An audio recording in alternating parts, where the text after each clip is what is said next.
Please start. Good evening, everybody.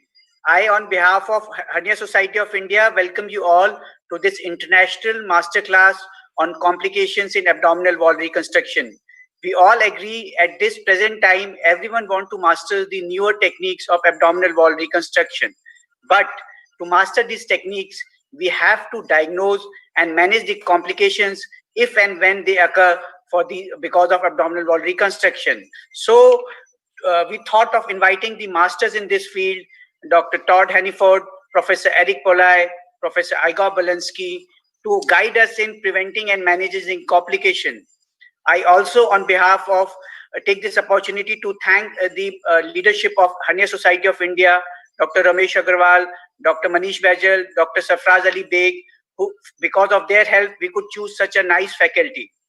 Now I invite our President, Hernia Society of India, Dr. Ramesh Agarwal, to welcome all. Thank you, sir.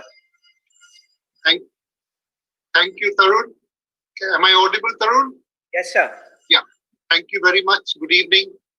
I welcome all of you all the faculty, Dr. Todd, Dr. Eric, Dr. Igor, Dr. Abhi Bhattacharya, Dr. Meenakshi, Dr. Pramod, Dr. Deepraj, Dr. Anil Sharma, Tarun, and all the people at Sarfraz and all the people, Sarfraz and Sumit, sorry for missing you guys, and all the people who have logged in for this webinar. This is our 10th webinar. We've been having a weekly webinar on different aspects of hernia. As you know, Hernia Society of India is a part of Asia Pacific Hernia Society. The aim of this society is to promote hernia surgery. And for this end, because now you know it's a COVID time, normally we have a lot of activities, but now we can only have these virtual activities. So with these few words, I would give over to Tarun to conduct the proceedings for this webinar. So I request our first chairperson of the day, Dr. Bhattacharya sir, who is an interventional radiologist at Amri Hospital, Calcutta, to introduce the speaker and start the proceeding. Avik, you have to unmute yourself. Hello everyone. Good evening. I am Abhi Bhattacharya. I am the consultant intervention radiologist of Fortis Hospital, Kolkata. And let me introduce our speaker, Professor Todd Hanniford. As you all know that, he is an eminent speaker, he is a world-renowned surgeon and an award-winning researcher in the field of minimally invasive surgery, repairing ventral hernias, and component separations as a part of abdominal wall reconstruction. He is the founder and the chief of the Division of Gastrointestinal and Minimally Invasive Surgery and the director of Carolina's Hernia Institute at Atrium Health. And today, he will be speaking on CTs in hernias. Over to Dr. Todd. Thank you. Thank you very much. Thank you very much. That was a very, very kind introduction. Let's see if I can.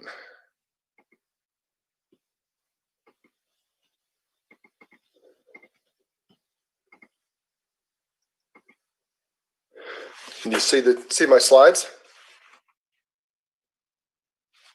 Yes, we can see them. Yeah, fantastic.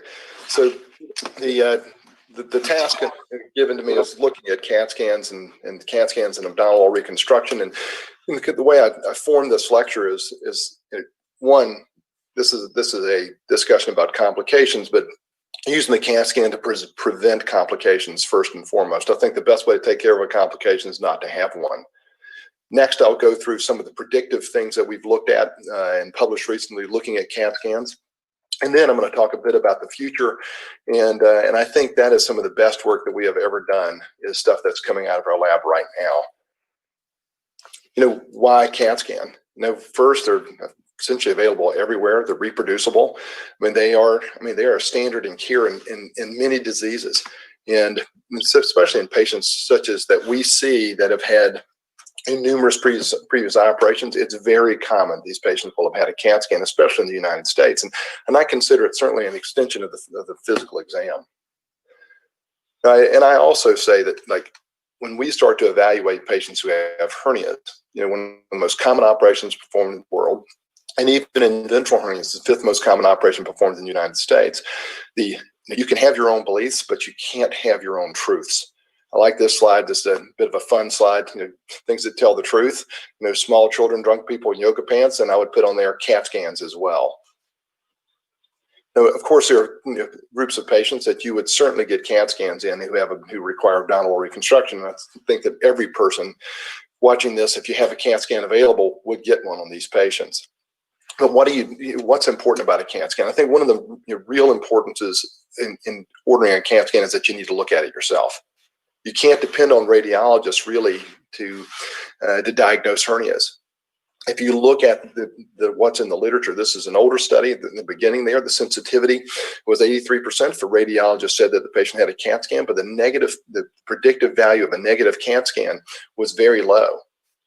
Frequently, unlike the radiologists who have a specialty in abdominal reconstruction and contribute to MDRs in abdominal reconstruction, many of the radiologists, they're looking at everything else in the CAT scan. They're looking for cancer, they're looking at the liver, the spleen, and the adrenals, and everything else. Nice study done by Mike Liang. If you look at the sensitivity in this study, if you actually talk to the radiologist or put in the order form that you're looking for a hernia, you significantly increase the sensitivity. And what we frequently will see is a scan like this, and what the radiologist has called this, and in this particular scan in a patient in my office, they call this a diastasis. And we can all see that this is a hernia. It is a failed hernia repair. It is a recurrent hernia. And indeed, if you only looked at the report, this would be listed as a diastasis. And this patient was actually sent to me by their family doctor with a diastasis. Nice study by Sharon Tofi looking at inguinal hernias, and it's much the same. Looking at inguinal hernias, the negative predictive value is extremely low. And so, indeed, super important as a hernia surgeon, if you're going to order a CAT scan, you need to look at it yourself or talk to the radiologist, or quite honestly, do both. But even for the inguinal hernias, the positive predictive value extremely high, negative predictive value very low. There was a nice paper that was put out by Al Windsor and Sam Parker detailing, this is from 2 years ago, detailing things you might want to look at in a CAT scan. And this is my list, certainly. How big, of course, you want to know how big the defect is, location, the quality, to quantify and qualify the hernia contents, of course. I think all of that is super important. The muscle and the fascial quality. Do you have scarring of the abdominal wall? Patients who had previous stomacytes, you can see that area frequently is very scarred and is not going to mobilize immediately, and that certainly helps you with your planning. Things like these scans where you get a hernia defect right next to the bone. We all know that these can be very difficult to fix. Neither of these patients have any fascia or muscle on the iliac crest at all. And in patients like this, we'll end up planning and preparing the patient, preparing ourselves to apply bone anchors in these patients to fixate the mesh. Patients who've had previous techniques and looking at the complications from previous repairs. I think these are super important. This is a patient that had a previous external oblique release, has a hernia off to the side. You can see where this was actually a cut through the semilunaris, and you can see the repair down on the lower right side here. And this defect, being prepared for this is, I think, is super important. A patient with bilateral external oblique releases. And of course, the physical exam, and unfortunately, you can see that the midline is still together. There's a bit of mesh here. The midline is still together, but because the incisions have gone through the abdominal wall, transected the nerves, transected the obliques from the rectus. The rectus muscles are together, but you can see there is no quality to them whatsoever. They're paralyzed because the nerves have been transected. And then you can see what we found at the time of surgery. Indeed, the midline was back together in this patient, but a very difficult hernia to fix. This allows me to be able to not only prepare myself for surgery, but also talk to the patient about what they're going to be, what things will be like in their abdomen and their functional capacity after surgery. Again, we see these over and over again in patients who have failed component separations. This is a previously failed components release, posterior release, and you can see out laterally here where the nerves have been, again, the nerves have been transected. You can see the midline is together, but essentially created Spigelian hernias on both sides. But now the muscle, the rectus muscle, is essentially paralyzed. Looking at previous techniques, looking at the meshes that are used and that sort of thing. If you read an operative note, especially if I read an operative note and I don't understand what was actually done in the operation, and this is a patient that I saw recently, you can see that she developed an abdominal wall, and I don't like to use the word catastrophe, but abdominal wall infection and problems. She ended up with a skin graft here. But if you start, when I read her operative note, it described a bilateral open external oblique release and then a laparoscopic placement of mesh. And you can see that the failure over on the patient's right side where the semilunaris has been transected. But when you start looking at the mesh and how you start to see these tacks out on the outside here, and then you see these tacks that are on the outside the abdominal wall on the patient's left side, you start to say you really do not know what was actually done in the operating room here. But the CAT scan itself will help prepare me when this patient, I read the operative note, unsure of what happened, but this will help prepare me for surgery, of course, in this complex patient. The patients like this who have a detailed previous external oblique release, and you have got loss of domain in this patient, but if you start looking at, when I'm preparing for the surgery, a reoperative surgery in this patient, if you look at their external oblique, it looks like their external oblique is actually intact, and you can even see the external oblique fascia becoming the anterior rectus sheath here, and it looks like it's completely intact. So it's not uncommon that I will have a patient who has had a previous described external oblique release, and you think that you'd be able to take all the releases off the table now, because I don't do a posterior release in the face of an adequately performed external oblique release. But right now, in looking at this patient, and this patient with loss of domain, any component separation I'd like to do is back on the table. And then, of course, looking at the previous meshes that are placed, this is a lightweight polypropylene mesh. We were fans of lightweight polypropylene mesh until we got out to about 18 to 20 months after placement. And this is actually a patient it was from our institution, and you can see the mesh has been placed. This was done lightweight mesh placed laparoscopically. You can see the central failure in this patient. And you can see at the reoperation how the mesh essentially had been torn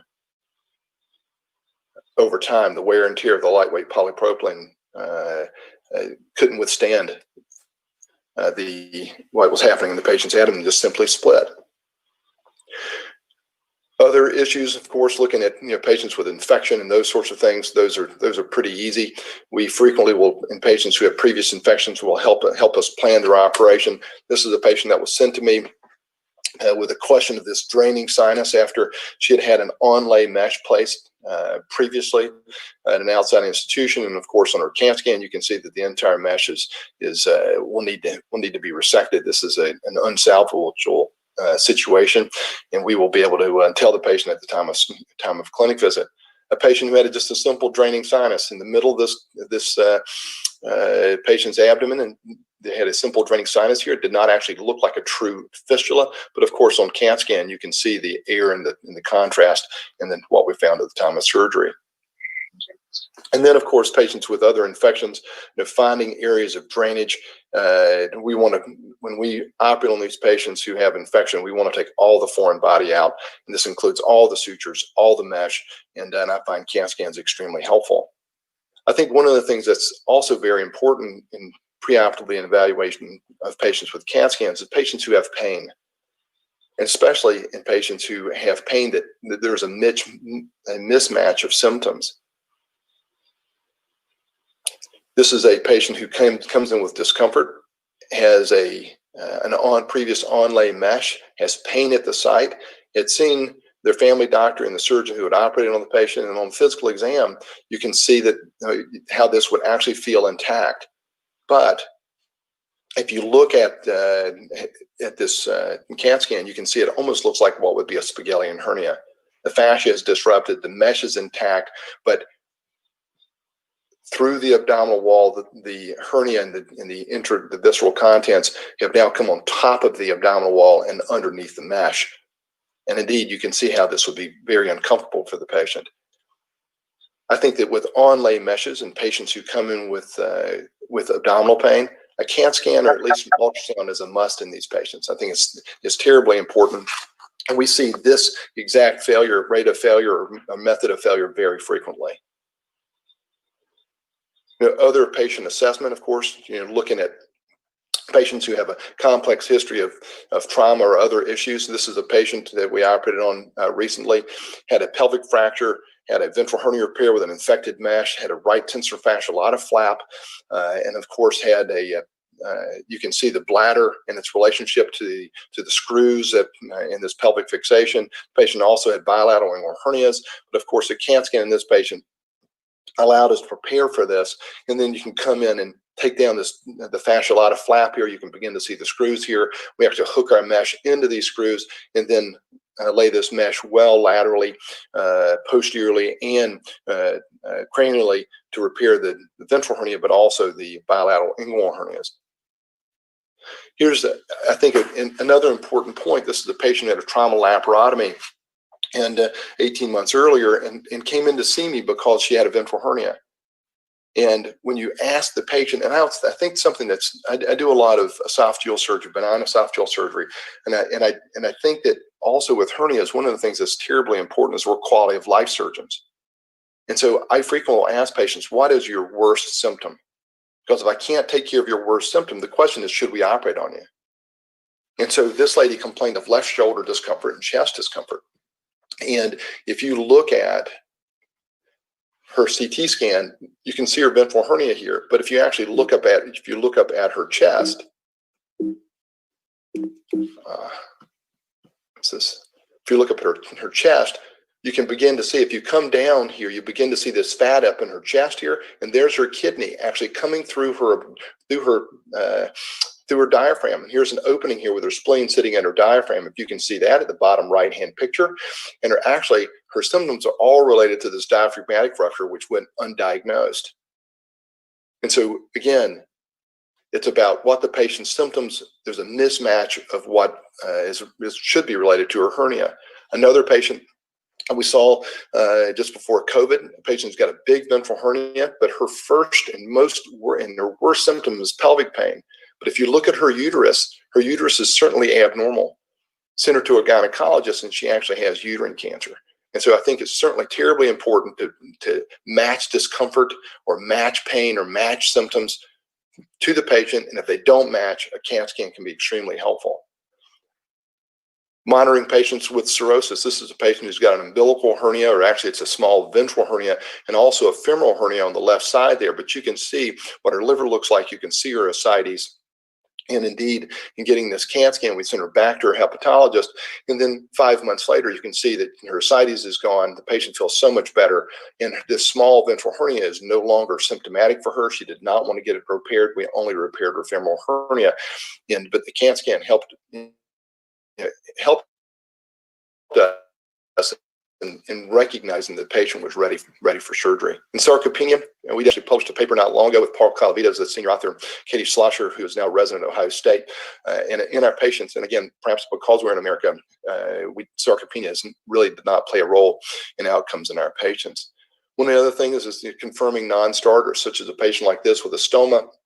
Patient's got an obviously failed ventral hernia repair and a peristomal hernia, but in looking at this gentleman, you could say that we probably cannot repair him, but certainly this CAT scan demonstrates near complete loss of domain in this gentleman, and tremendous weight loss will be needed prior to attempting any sort of surgery.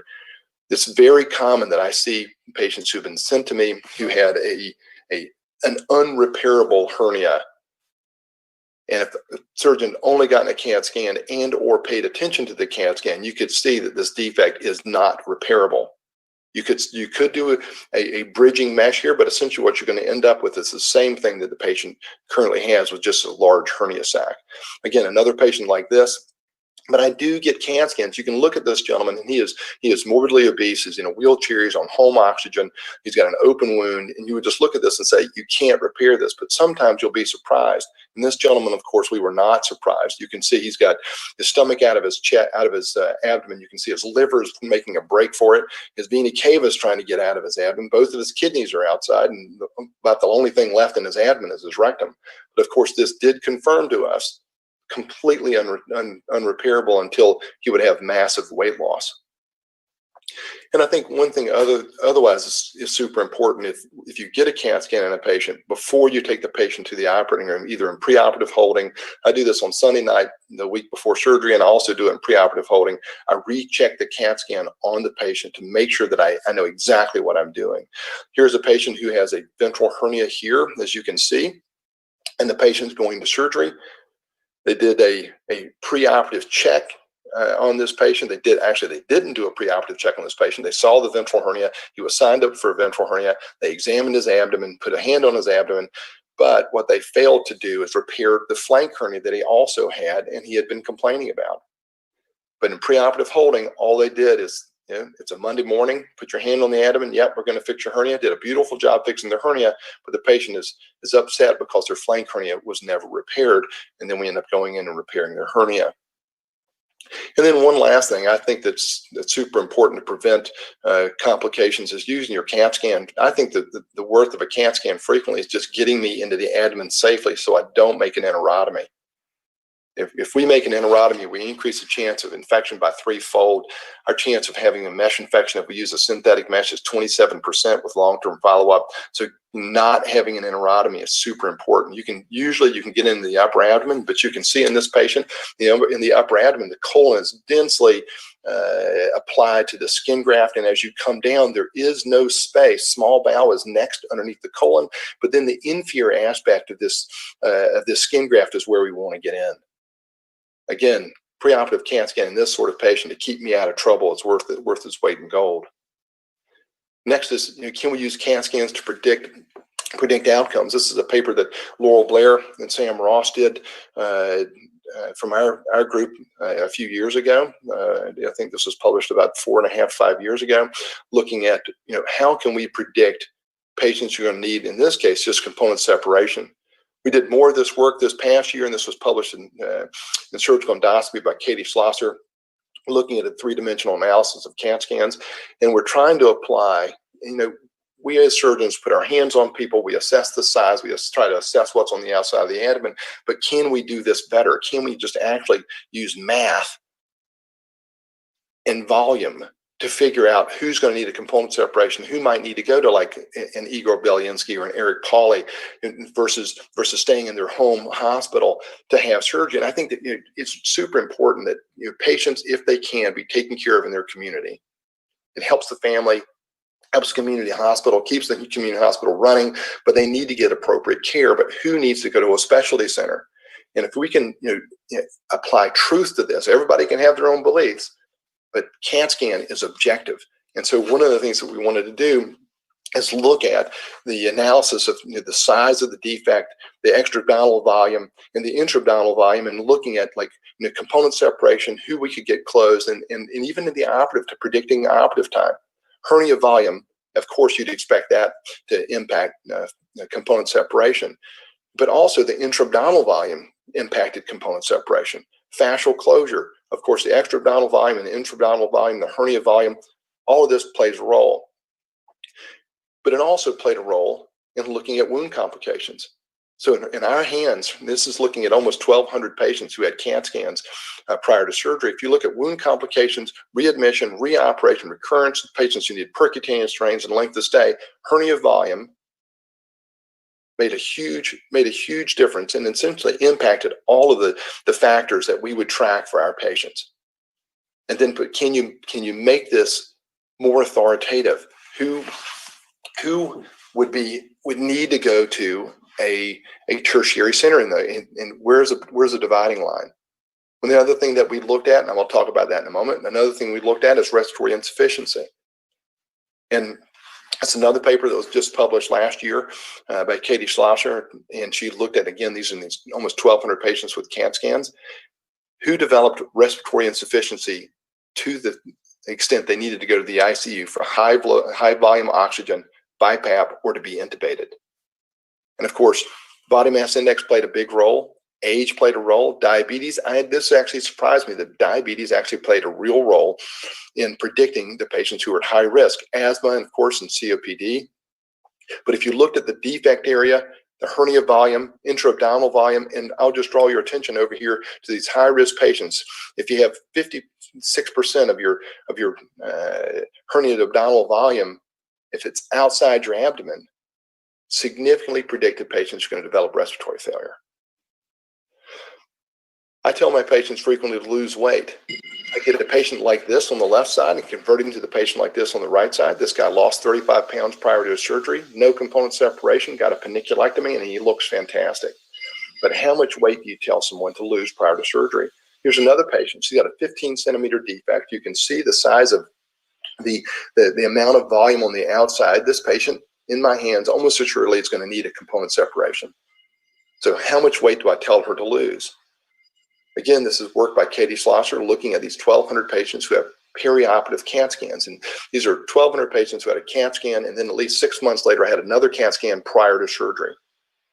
And if you look at their intra-abdominal volume, if they only lose 11 pounds or 5 kilograms, you can make a huge difference in their intra-abdominal volume, total visceral volume, and reduction in their subcutaneous fat volume, which we know also decreases chances of complications, subcutaneous complications, including infection. And so this is that patient, 15-centimeter defect, loss of domain here. And with her weight loss, she lost 30 pounds. With her weight loss, we easily closed her abdomen without a component separation. It did not make her defect smaller. And that's what we have found. Weight loss does not make the defect smaller, but what it does do is it decreases the volume we have to put into the abdomen. And I tell my patients it's frequently like trying to pack a suitcase. You can't get the suitcase packed. You pull a pair of jeans and a sweater and your sneakers out of the suitcase, and then you can easily get it latched. And that's essentially what we're doing here in this patient who actually, with her weight loss, wanted a tummy tuck, and that's what she ended up getting. There is a difference between men and women. Men carry their fat inside their abdomen. Women, it's more subcutaneous. And so this is 5 kilos of weight loss in men versus women. And you can see the intra-abdominal volume and the total visceral volume change in men versus its change in women. And women also distribute their fat more all over their body. Now, it's very effective for women, but to get the same effect as a man, a woman actually needs to lose more weight. And so I've now actually have begun using exactly this to help predict. We do volume analysis on our patients with CAT scans and predict how much weight they need to lose before they have surgery. And if I have someone who needs a component separation, if I have one person I can't get closed even with the component separation, I want to get them to the point I can close them with the component separation or with Botox. But if I have a patient who I can get closed, I believe I can get closed with a component separation, I want them to lose enough weight that I don't need to do so. So I tend to have everybody lose weight. But this is actually, this part of this study that Katie did really changed the way I approach patients. This is the same patient on the left and on the right. This is on the left is 14 months earlier than the CAT scan on the right. But what you can see is that the hernia volume is increased by more than a liter. Defect size is increased by 40 square centimeters. It is significant. This is a different animal on the right side compared to the left. And I've often told patients, you need to go out, get your life right, stop smoking, lose weight, control your diabetes, and then we'll operate on you. And if it takes you a year or 2 or 3, then so be it. But now what I need to do is I need to apply a little urgency to this, because if we don't do something about these and watchful, and I'll just tell you, for a small defect, I think you're fine. But for a patient who's got a laparotomy incision and they develop a hernia, I now have just a bit of urgency with this. And I tell the patients, this is going to change and you're not going to like it. This is a patient over time, and you can see the impact of the hernia dimensions. What ends up happening is that the patient had a smaller defect, and then 14 months later, he's got a much larger defect. It went from 11 centimeters to 22 centimeters. And essentially what's happening is that the obliques are just tearing his abdomen open. He is splitting his laparotomy incision through its full length because of what the obliques do. The obliques are not pulling against each other anymore, and he just splits the abdomen. And again, this is a charting that that Katie published with that paper that we have in surgical endoscopy. But if you look at the change in the defect width and length, and if you just look at the graph to the right, that over 18 months, we wait 18 months, on average of those 1,200 patients, the defect area increased significantly, over 80 square centimeters. And then if you look at the mean volume in 18 months, 550 cubic centimeter increase in volume. So you get a tremendous, the defect gets wider, and also you're pushing more of your abdominal contents to the outside.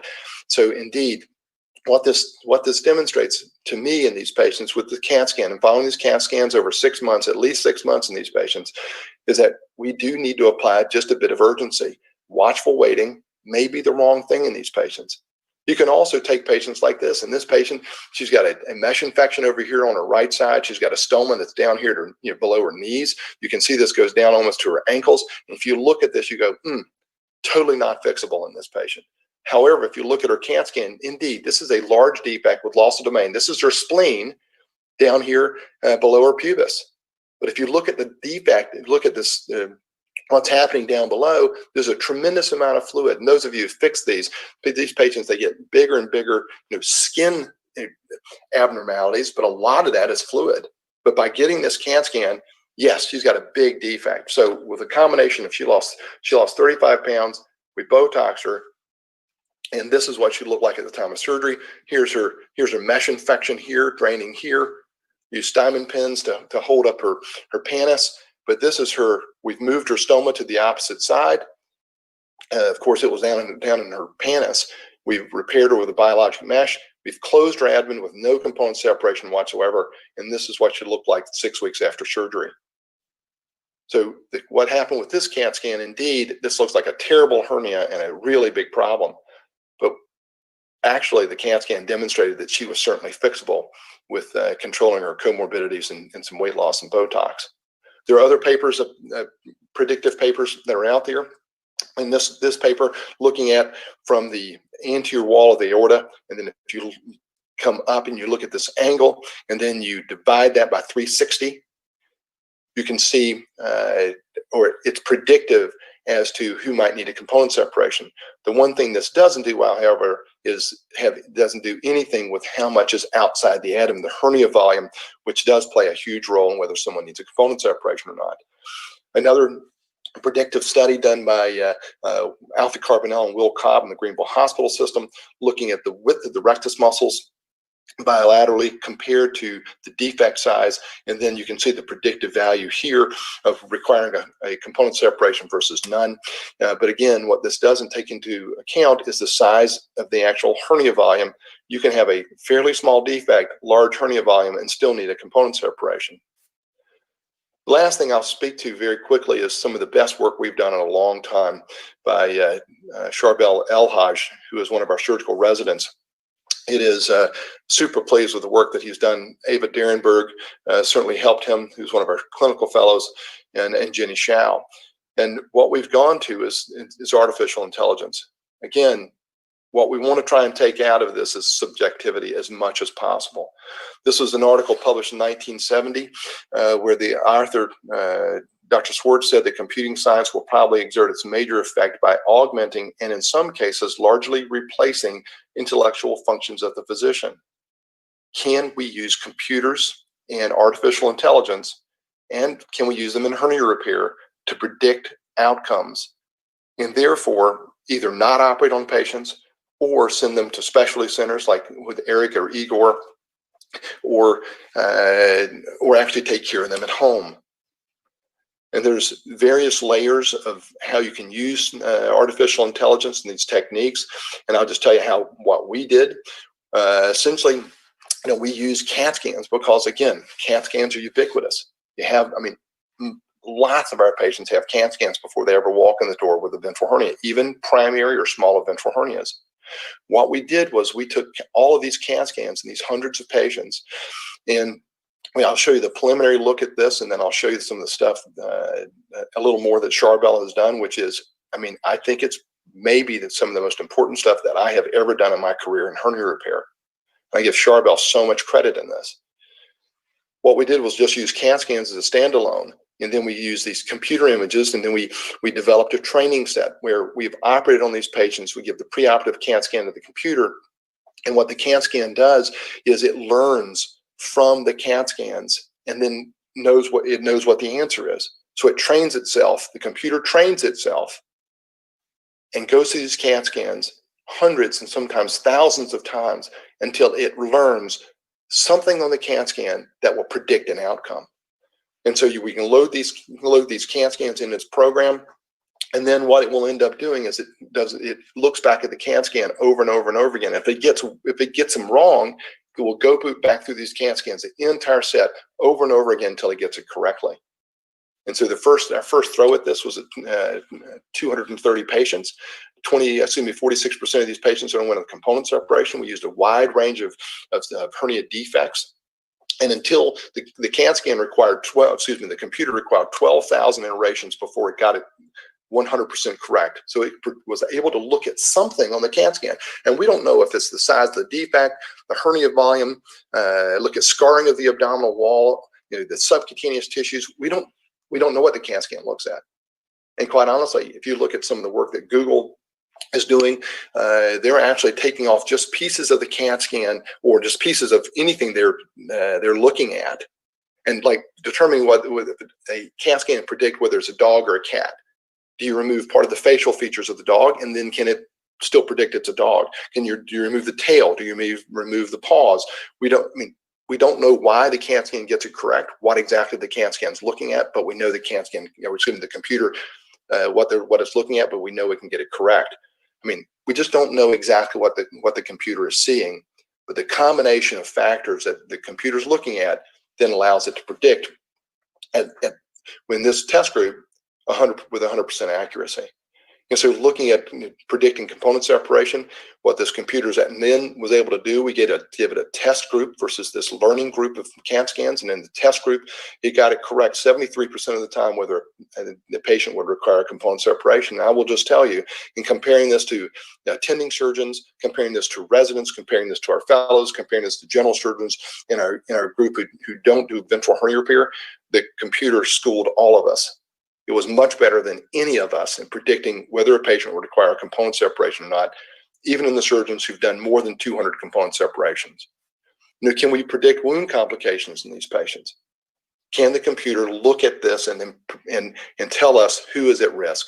And indeed, more work done by Charbel El-Haj in looking at these CAT scans, it could predict wound complications in 74% of the patients. It was correct 74% of the time, saying whether a patient would develop a wound complication or not, which is just remarkable.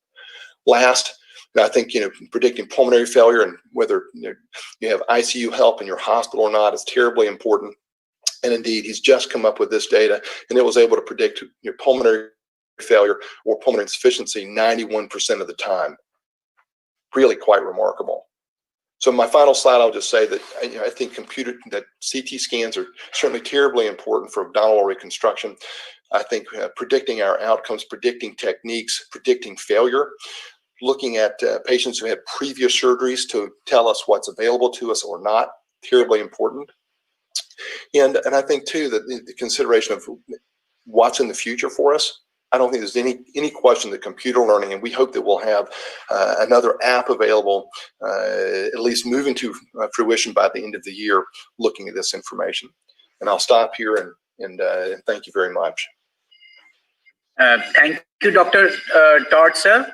It was a wonderful talk and a beautiful insight into how we can use CT scan for our abdominal wall reconstruction. I would request Dr. Avik Bhattacharya, would you like to ask any questions, sir? Thank you so much, Professor Todd, for this excellent deliberation. And it has covered all aspects of the hernia surgeries and its complication, how CT will help in this predicting the complication or in preventing the complication post-surgery. So I think it is all inclusive. Thank you so much. Few questions we have from the delegates. One of the question is, what is the impact of BMI on abdominal wall reconstruction, and what is the minimum cutoff BMI you will say that I will not operate this patient who has come for elective hernia surgery? Well, Thank you. I think that is a topic for discussion that comes up in every meeting. I think it's very important. I don't have a real cutoff, and I'd invite Eric or Igor to answer this as well, because I think that it will reflect on what they're about to present. But I don't have a true cutoff. I know that every point of BMI going down to a BMI at our data was BMI of 26 or below was optimal. So if you've got a BMI of 35, you say, well, you can just operate on that patient. But if that patient would have a BMI of 33, what you're doing is shrinking your margins. You're going to improve outcome for every point of BMI that you decrease in wound-related complications. But if I've got a patient who's got a BMI of 55 and they lose a lot of weight and get down to a BMI of 45 and they have really put their time and effort into it, then I frequently will operate on that patient. I would rather have them be below 40, of course, but 40, I mean, there's nothing magical about the BMI of 40. I say frequently, my favorite number growing up was 42. So why wouldn't I just choose 42? Because I like that number. I mean, the lower, the better. But it's about getting the abdomen closed first and foremost. If weight loss is required to get the abdomen closed, you need to get to the point of BMI where you can get their fascia, their muscular fascia closed. If in our most recent data looking at opponent separations, if we didn't get the fascia closed, then our failure rate was 5 times higher. Bridging meshes in obese patients don't work very well. And so it's about getting the abdomen closed first, and then it's about wound-related complications after. I don't know, Eric, do you have a cutoff yourself? Yeah, I mean, I don't have a hard cutoff either. What I typically tell folks is if their BMI is 40 and they meet the criteria for a weight loss operation at 40, we will work very hard to get them down as low as possible. But just like Dr. Henneford said, I don't nickel and dime people. If they've gone from 50s down to 40s, we will sometimes operate on them. I think the other trick to BMI is that it's not necessarily predictive of where their fat distribution is. We meet a lot of people who carry their hips and carry their weight in their hips and thighs, and it really, when you look at the CT scan of the abdomen, you can tell that it's going to be closed, even though their BMI might be 45. I mean, you have the ability to predict that. And I think this is a great spot where computer learning is going to be helpful, because you can take somebody with a BMI of 50, and if the computer tells you this is going to be closable, then you might have additional data to support doing it. Sure. Thank you, sir. One more question, last questions from Dr. Todd, sir. How do you counsel your complicated hernia patients in which you suspect that there might be loss of domain, and how do you counsel them, sir? How do I consent them? Counseling, sir. Counsel, yeah. And so for me, it's if I have a patient with loss of domain, first, as I mentioned, it's about weight loss and trying to get their abdomen closed. We need to, of course, diabetes and smoking are also 2 very important points that we counsel our patients on.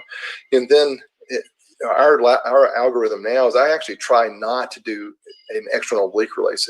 I really enjoy that operation, like that operation a lot. We can do vessel sparing external oblique releases, but part of my counseling in this patient is the consideration of actually using Botox. We've become certainly big fans of Botox. We've done predictive algorithms now that I didn't show in computer learning with Botox. So, but indeed, it's weight loss first. And then we start talking about skin management and those sorts of things in these patients who have very thin skin, and whether paniculectomy would be appropriate or not. But and then the consideration of Botox. Thank you, sir. So now we will have you as a panelist after the 2 speakers. So now I invite our next chairperson for the talk. For the next talk, Dr. Meenakshi. Ma'am, she's an advanced laparoscopic surgeon in Paras Hospital and a FIGIS convener of IGIS program. Ma'am, thank you, ma'am. Ma'am, you are on mute. You are muted, ma'am. Yeah.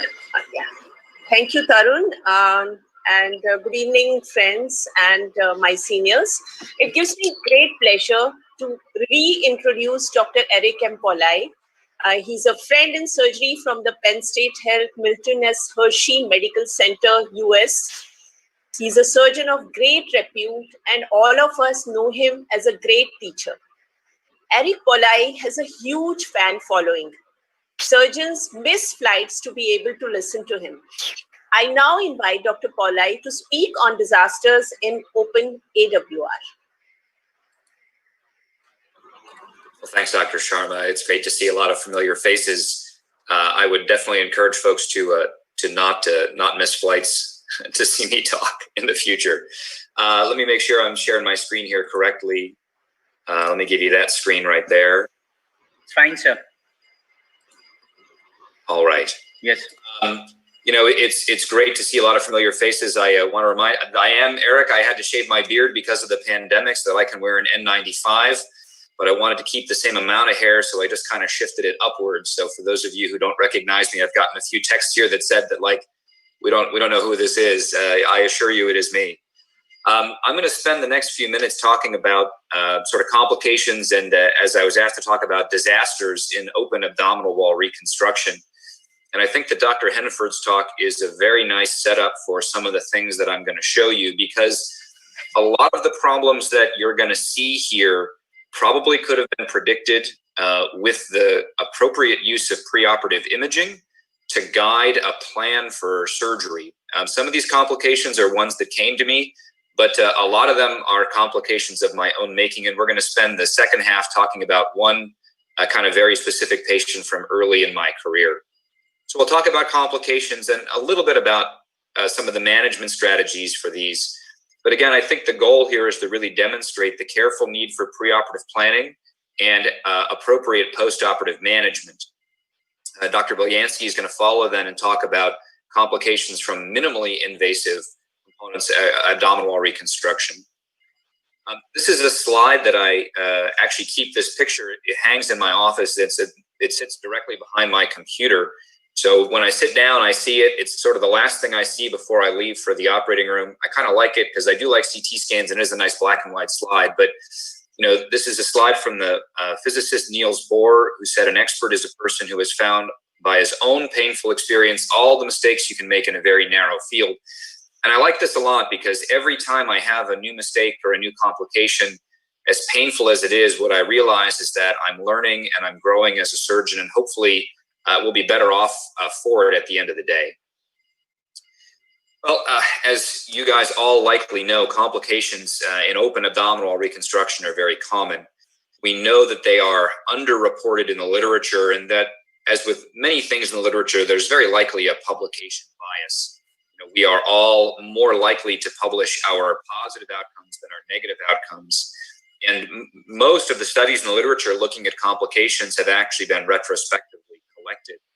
I think the novel part about a lot of the current hernia databases that exist, including ones that Dr. Henneford has been involved in, as well as the AHSQC, are that they allow us to prospectively collect this information.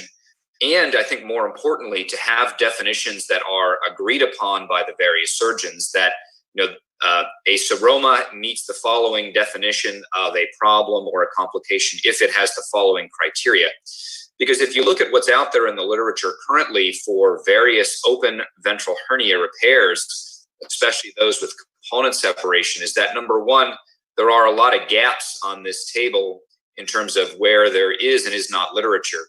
And I think number two is you're seeing a very wide range of complications for a lot of these things.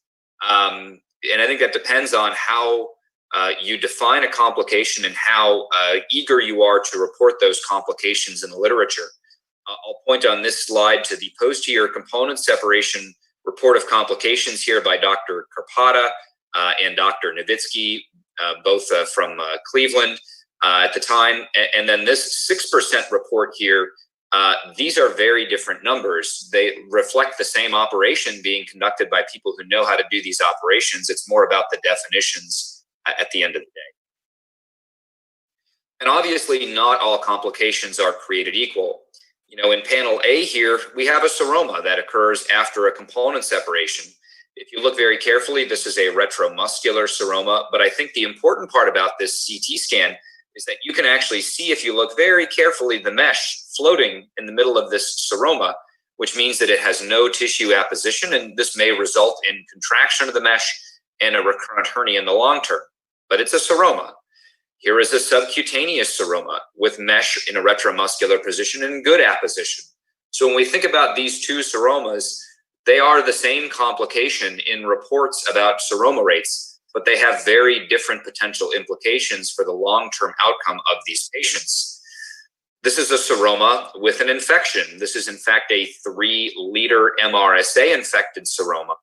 And obviously the implications of this after an operation in which the patient receives several square feet of mesh put in place is very different.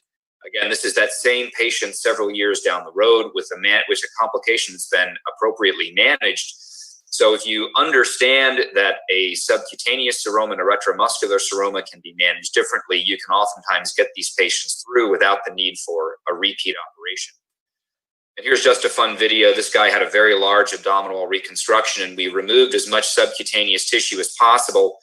Unfortunately, his drain in the sub-Q space fell out kind of early, and he presented back with this extremely large seroma, which was symptomatic. You can see he was trying to explain to us that when he lays down, the seroma actually goes up onto his chest wall, and he felt like it was choking him. And so ultimately, we wound up managing that surgically. What about bleeding? You know, bleeding complications obviously are not all equal here as well. In A, you see a large retromuscular hematoma in a patient who was on full dose anticoagulation very early after surgery as a consequence of a mechanical valve.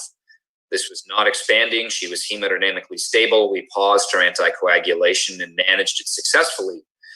The patient in B has a small expanding subcutaneous hematoma for the same reason, a mechanical valve on anticoagulation. Obviously, reoperating on patient A, if necessary, would have been much more challenging given the hematoma's location and the need to go back into the retromuscular space. Patient B could be open at the bedside if you wanted to because the muscles are intact overlying the repair. Here's another patient who has a retromuscular hematoma. What you're seeing here again is actually the mesh disruption. And so this is a patient in whom going back to the operating room to evacuate that hematoma, clean out the blood from around the mesh, in this particular case to remove and replace the mesh back in a flat position, probably has a benefit in the long-term outcome of this patient.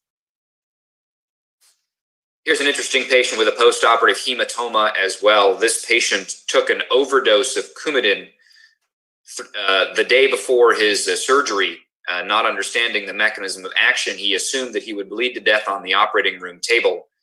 He did fine in the operating room, but 3 days post-op, when his INR went to 9, he actually developed vomiting, and when we scanned him, he had a periduodenal retroperitoneal hematoma in an area that we did not operate on. This patient developed a high-grade gastric outlet obstruction. He required NG decompression for almost a month. He ultimately recovered from this, but again, bleeding complication, yes, from a very different reason from the others, absolutely, and managed very differently as well. Dr. Henneford talked about some mesh infections, and so we'll show you some here as well. This is a patient who had a mesh placed in an onlay fashion for hernia prophylaxis after closing what was at that time an open abdomen. And as you can see at the very top of this incision, there is a leak from the GI tract and some contamination here. That leak was actually coming from the patient's gastrostomy tube. You can see that there is some contamination around the gastrostomy, and this contrast actually tracks up through the midline wound that you see here as well. If you manage that gastrostomy leak, which we actually did endoscopically in this case, this patient's mesh actually began to granulate in with vacuum dressing therapy. It's obviously a lighter weight macroporous polypropylene. And here she is a few weeks down the road from that. Obviously, the G-tube has been removed here. This lady ultimately returned to my clinic a year and a half later with some areas that were chronically non-healing. And in clinic, we actually removed several square centimeters of mesh. And here she is a year after that with an intact abdominal wall, no evidence of a hernia, and no ongoing mesh-related issues. Now, this patient obviously has a high chance of having problems return, and so she requires close surveillance. Dr. Henneford also showed some CT scans of recurrent hernias and talked about component separation-related hernias. You know, again, when these are reported in the literature, these are both patients who reportedly had external oblique component separations. The patient on the left-hand side here has a midline recurrence. The patient on the right has a complete disjunction of the semilunar line. Here we see a rectus, which is denervated, a transversus, an internal oblique, and an external oblique aponeurosis muscle that are completely separated. These are both recurrences after external oblique repairs, but qualitatively, I think that we can all agree that the person on the left here has a lot more options for managing this than the person on the right does, and that these operations probably require different skill sets to manage. This is a patient of mine who had an open repair of a midline defect in the setting of an ostomy. She presented back early with a wound complication, and you can actually see when you look here, polypropylene mesh in the base of the wound. Unfortunately, we also noticed that we were seeing some stool in the base of the wound. And when I performed an endoscopy in the patient's stoma, which was off on her right-hand side here, what I actually found was an area of ischemia in the lateral wall of the stoma, and I could actually see the polypropylene mesh here directly through the ostomy. This is obviously not something you ever want to see. We were able to manage this, though, by, again, managing the defect with endoscopic methods and then doing vacuum dressing therapy to the midline wound. And this patient is now several years out, also doing well. These are some patients who presented back with granulomas and granulation tissue in the midline wound, but again, obviously very different complications at the end of the day. This patient had an open primary repair of a hernia, and at the base of both of these punctate openings are some infected proline suture sinuses. As Dr. Henneford showed earlier, he removed all of that suture from the patient, and this is part of the reason why I also aim to remove all permanent material when I'm doing a redo hernia repair, especially proline sutures, because they do like to form these suture sinuses. This patient came to clinic, and we knew from his history that he had a mesh-based repair which was done with the EPTFE that had been divided for a laparotomy incision and then left in situ. And in clinic, by simply digging around this wound a little bit with no pain, we were able to remove all of this EPTFE. This is a 15 centimeter gauze pad here, so you can see how much we could remove in clinic. I felt that we could actually remove the remainder of this without actually entering his peritoneal cavity, given the rind that had formed around this mesh. And that's exactly what we did. We took him with some general anesthesia and about an hour's worth of work. We were able to remove the remaining portions of his EPTFE. And if you give it some time, it actually granulates in entirely. So here he is after the mesh was removed and before his definitive reconstruction. And here he is after that operation. This patient is kind enough to always wear the same skull suspenders to clinic so that I can put the pictures together in the right slide deck. Here are some complications that may have been predicted, I think with some forethought, but also with some review of some imaging studies. So this patient here has an area of obvious wound necrosis, and this occurred after an open external oblique component separation was performed. And I think this required some understanding of abdominal wall anatomy. You can see the old paramedian incision that the patient has here. And obviously, if your paramedian blood supply coming from lateral has been taken by the paramedian incision, and you're taking your periumbilical perforators by making a large skin flap, an area of central necrosis is extremely predictable, and this operation probably should not have been offered to the patient. This is obviously an obese patient with other medical comorbidities, and this complication requires an abdominal wall debridement. The patient here labeled A is a patient who had an open umbilical hernia repair, and you can see the large amount of subcutaneous tissues and the large amount of redundant skin that was left that obviously had its blood supply taken. This patient had an outpatient procedure. He returned several days later. This is a necrotizing soft tissue infection. You can see the underlying erythema. I don't have the follow-up picture. This was not my patient initially, but I did inherit him when I was on call. And I wound up doing essentially a 12 by 12 centimeter full thickness debridement of the abdominal wall, leaving him open and then ultimately bridging it for closure. And he required a complex reconstruction down the road. The patient in B has a very interesting history. This patient had a previous laparoscopic mesh-based repair of this midline incision here. Subsequent to that, she had several GYN procedures which were clean, contaminated operations because they involved her urogenital tract.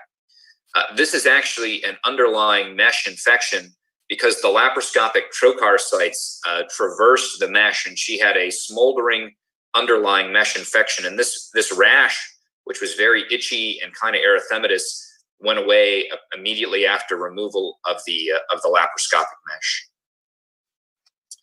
This was my Valentine's Day date in 2013. I spent the whole day with this very nice lady.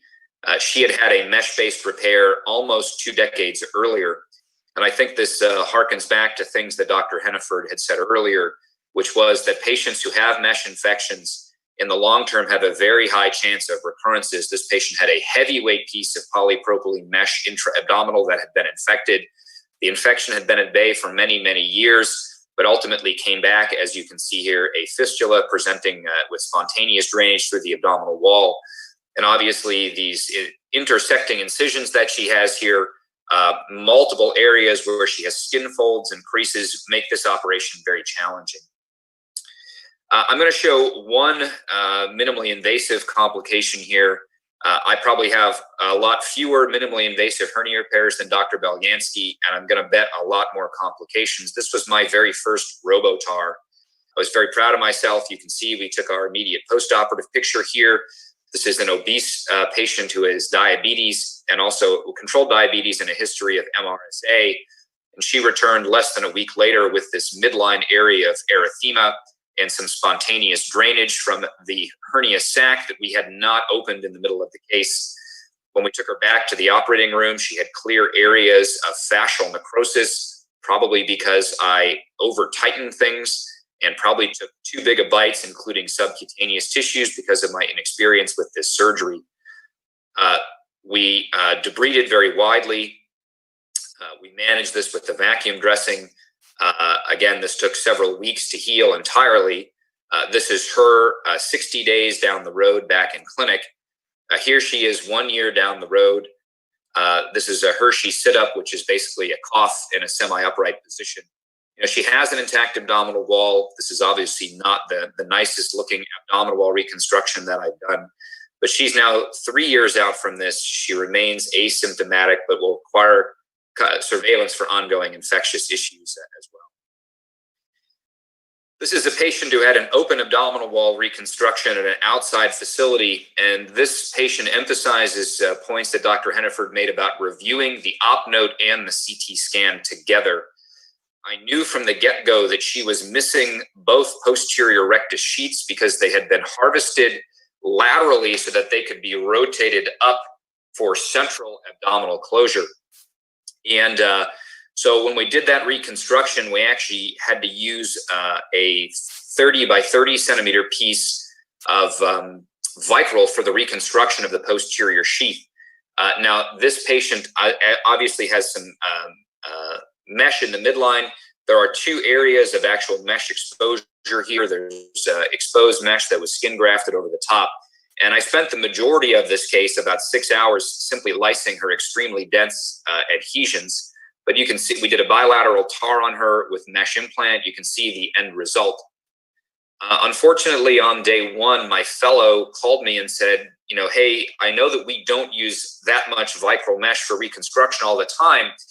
You know, does it ever turn the bulb fluid in the JP drains here kind of a greenish color? And I said, no, that doesn't happen. And she said, okay, well then she has a leak and we need to go back to the operating room. So after what was essentially a 14-hour complex reconstruction, this patient had to go back on day 1, and we had to undo everything that we had just did. So this is us opening the skin and then opening up the fascia. When we did that, we could actually see some pooling of some succus around one of our JP bulbs down here in the corner. We removed our home plate configured mesh, and we found at the junction of the Vicryl and her native abdominal wall an area where the succus was draining out. What I elected to do to manage this was actually split the Vicryl that I had put in place down the middle so that I did not have to open up the seam on the lateral aspect. And what we found was exactly what you would expect, a sub-centimeter size full thickness anerotomy that was leaking. It required a simple suture repair. The repair took just several minutes. This is the reclosure of the vicral mesh in the midline, the replacement of our home plate configured mesh, the reclosing of the fascia like this, and the reclosure of the skin with some additional drains. This patient did well from that perspective.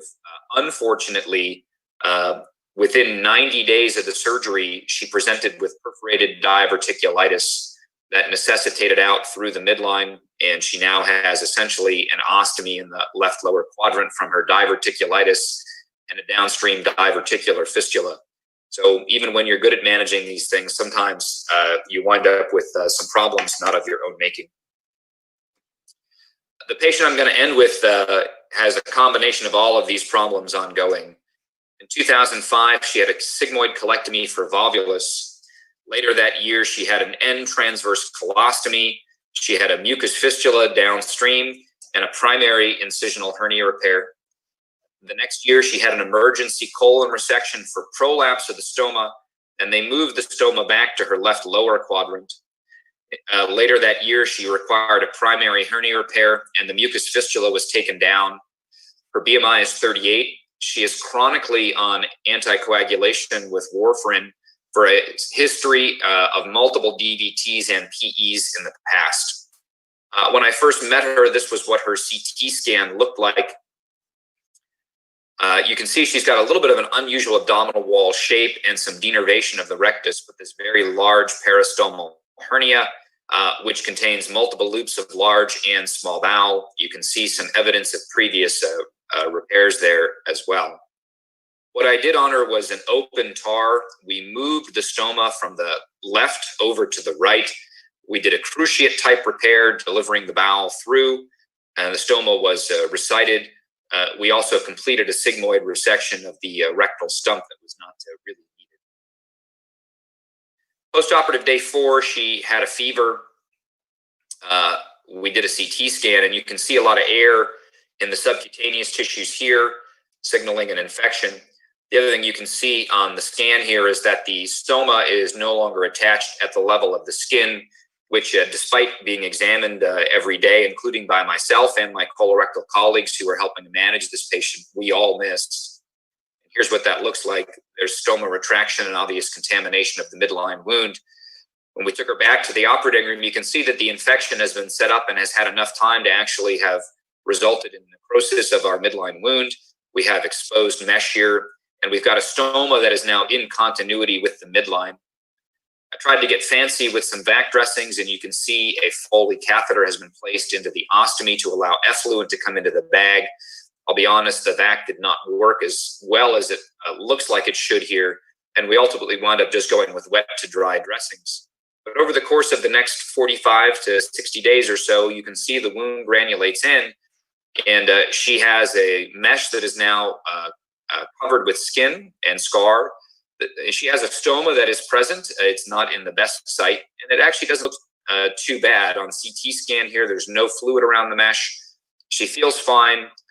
She does have some mobility limitations as a result of chronic back pain, but here's what it looks like. So I was pretty proud of myself. I was still pretty green at the time, and I pulled the victory card and said, this is great. And here she comes back within a year with this peristomal hernia. Additionally to the stomal hernia that you see here, 2 months later, she came back to the ED with this, which is prolapse. And if you look very carefully, you'll notice that that is her ileocecal valve. So she has prolapsed the entire remaining portions of her colon all the way to the ileum. We managed this with a local operation. We resected the rest of the right colon. We converted this to an end ileostomy, and we took the opportunity to move it out of the skin fold that it was in to a better spot on the abdominal wall. So a local repair with some soft tissue rearrangement. She was much happier with this configuration.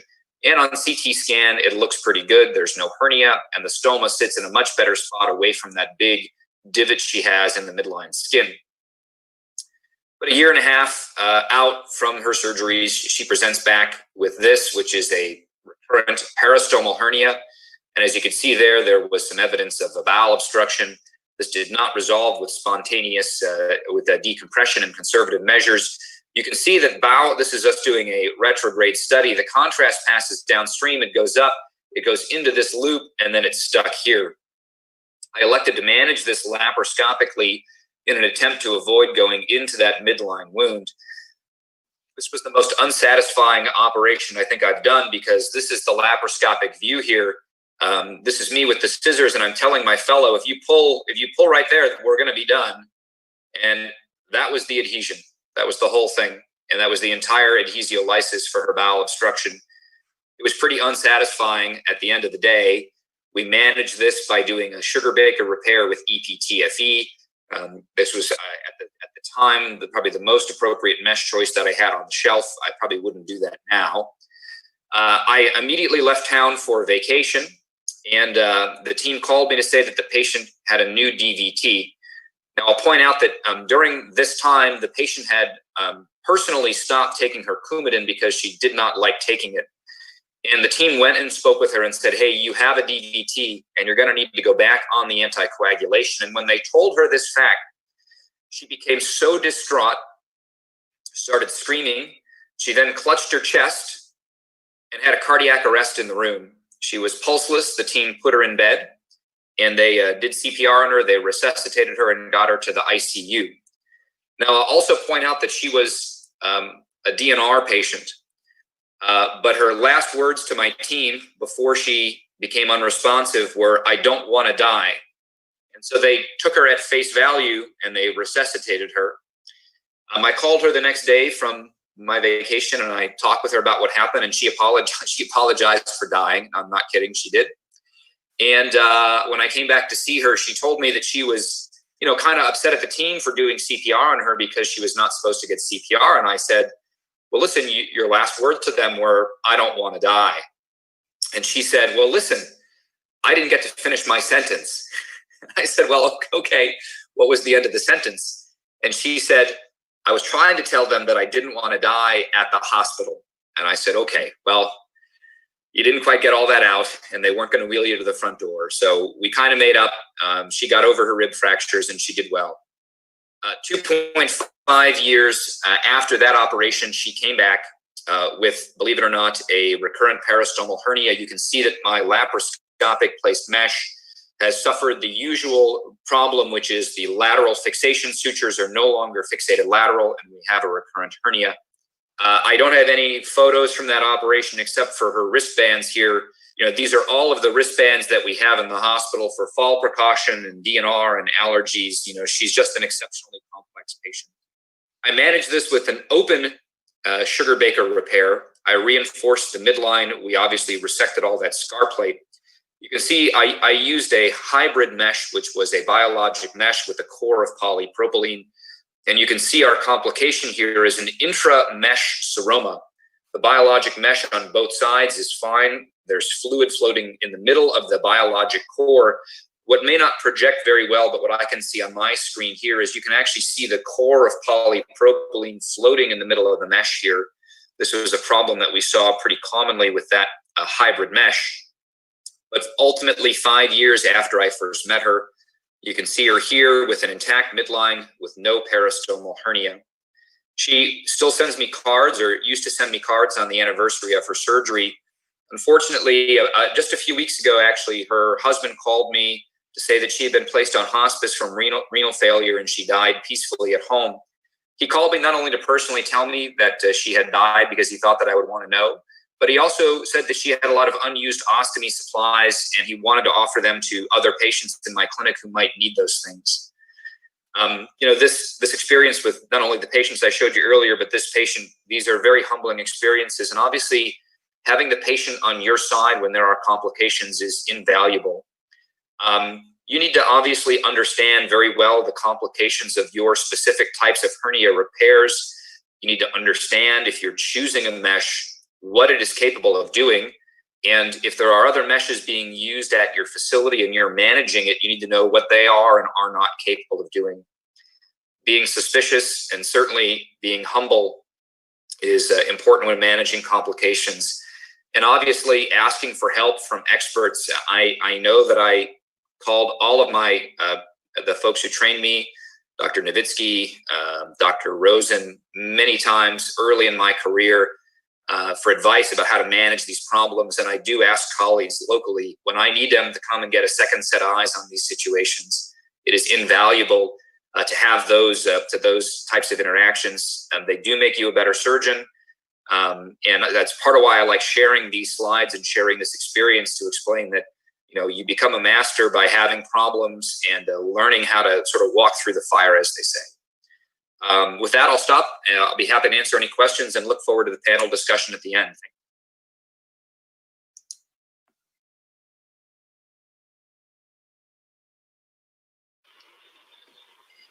Thank you, Dr. Eric, sir.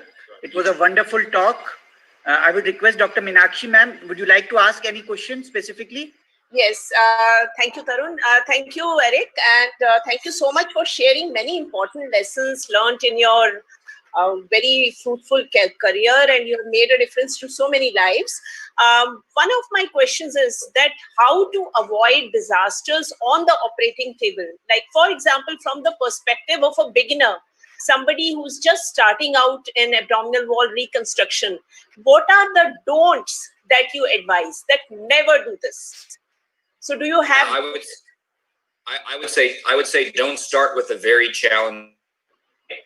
You want to take a patient that obviously needs the open operation that you're offering them, but that is within your skill set, and that requires a couple things. One is just some self-reflection on what kind of a surgeon am I, what am I capable of doing and not doing. And I think it also requires maybe a review by somebody who's better than you to say, yeah, let's talk about this patient. So some mentorship is very, very helpful. I think that there were some people very early on in my career who I looked at and said, I can't do this yet. This person a year from now, I think I'm going to be able to do, but not right now. And I was pretty honest with those patients. And I said, listen, you're too complex for me. And I'm going to give you two options. Option one is, I'll see you back in 6 months or a year and we can reassess, because you have some things that you have to do in the meantime, like weight loss or smoking cessation. I'm happy to refer you to another expert who is local or to the folks who train me, and they can discuss with you an operation now. So I think being honest with yourself is probably the most important lesson. I think the second thing I'd say is don't be afraid to call for help. I have a practice where a lot of what I do is help manage or co-manage patients who have had problems and complications. And, even though I help a lot of other people, whether it's with endoscopy skills or with hernia skills, it's still kind of challenging to say in the middle of an operation, hey, I need help here. You just kind of have to get over yourself and be able to do it. Thank you. Another question I have is, what if you divide the linea semilunaris? Can you do something? Yep. So if it happens, number one, the most important thing is to just take a step back for a minute and recognize that it has happened. All right. Number two is to realize that some of the damage that has been done, like dividing the nerves, is done and is not recoverable from. Your goals at that point are to make sure that that person does not get a hernia at that location. So number one, wide mesh overlap, well above the costal margin, well down below the inguinal ligament and myopectoneal orifice, and very far lateral is necessary. Number two is closure of that with suture. So you need a suture reconstruction of the linea semilunaris as well. There are probably people who would say that a heavyweight mesh is probably preferred at that time. I don't have data to support that, but I think it's very reasonable. Obviously, if the wound class is such that your case does not permit you to use a heavyweight mesh, that there are some competing factors. You're trading off the possibility of a hernia and mesh fracture for a mesh infection. But I would say that those are probably the three guiding principles. And I think principle number 4 is to talk to the patient about it and say, listen, this happened. This is what I did in the operating room. These are the complications that may come of it. If they happen, this is how we would manage those things. Right. Another question I have is regarding training in AWR. Now, what would you tell about the learning curve for component separation, and do you recommend a structured fellowship for that? I obviously, as a person who went through a formal fellowship that included a lot of abdominal reconstruction by people who were extremely good at it, I would obviously recommend that. I think that is the best way to get good quickly, is to kind of have an apprenticeship model. But obviously, that is not possible for everybody. So I think in those circumstances, the next best thing is a structured kind of mentorship program where you go and learn and practice, where you have guidance and someone to look at a scan with you and say yes or no. And obviously having an in-room proctor when you're doing your first case or cases is extremely valuable. The concept of surgical coaching kind of comes into play here. So there are ways to do it safely and efficiently that don't involve a formal fellowship. But I think you as the surgeon have to actively seek out those opportunities and identify, mentors who will help you. Right. Thank you, ma'am. Thank you very much. Thank you, ma'am. Thank you, Dr. Eric, for such a wonderful talk. We will have you as a panelist again. So now I invite Dr. Pramod Shinde sir, who is the director of Kaushalya Hospital, Nasik, and a very senior surgeon and advanced laparoscopic surgeon. Dr. Pramod sir, please introduce the speaker and he can then deliver the talk.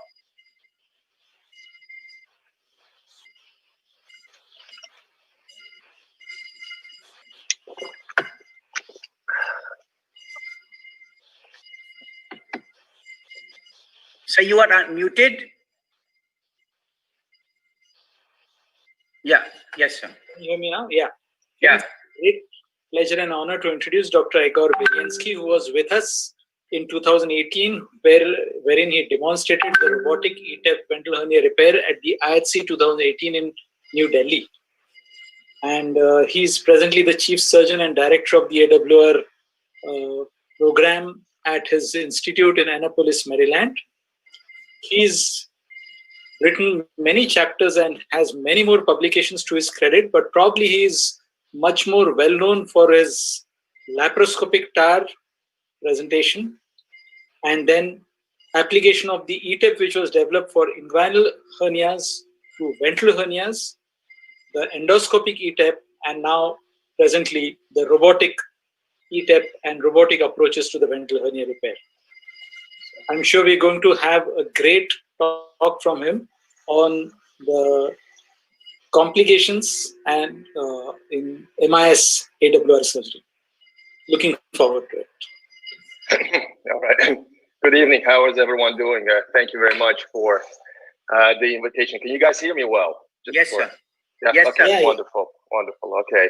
So I changed the title of my talk and I said Confessions of AWR Surgeons. So this is kind of how I feel. I feel like I'm in a confession right now.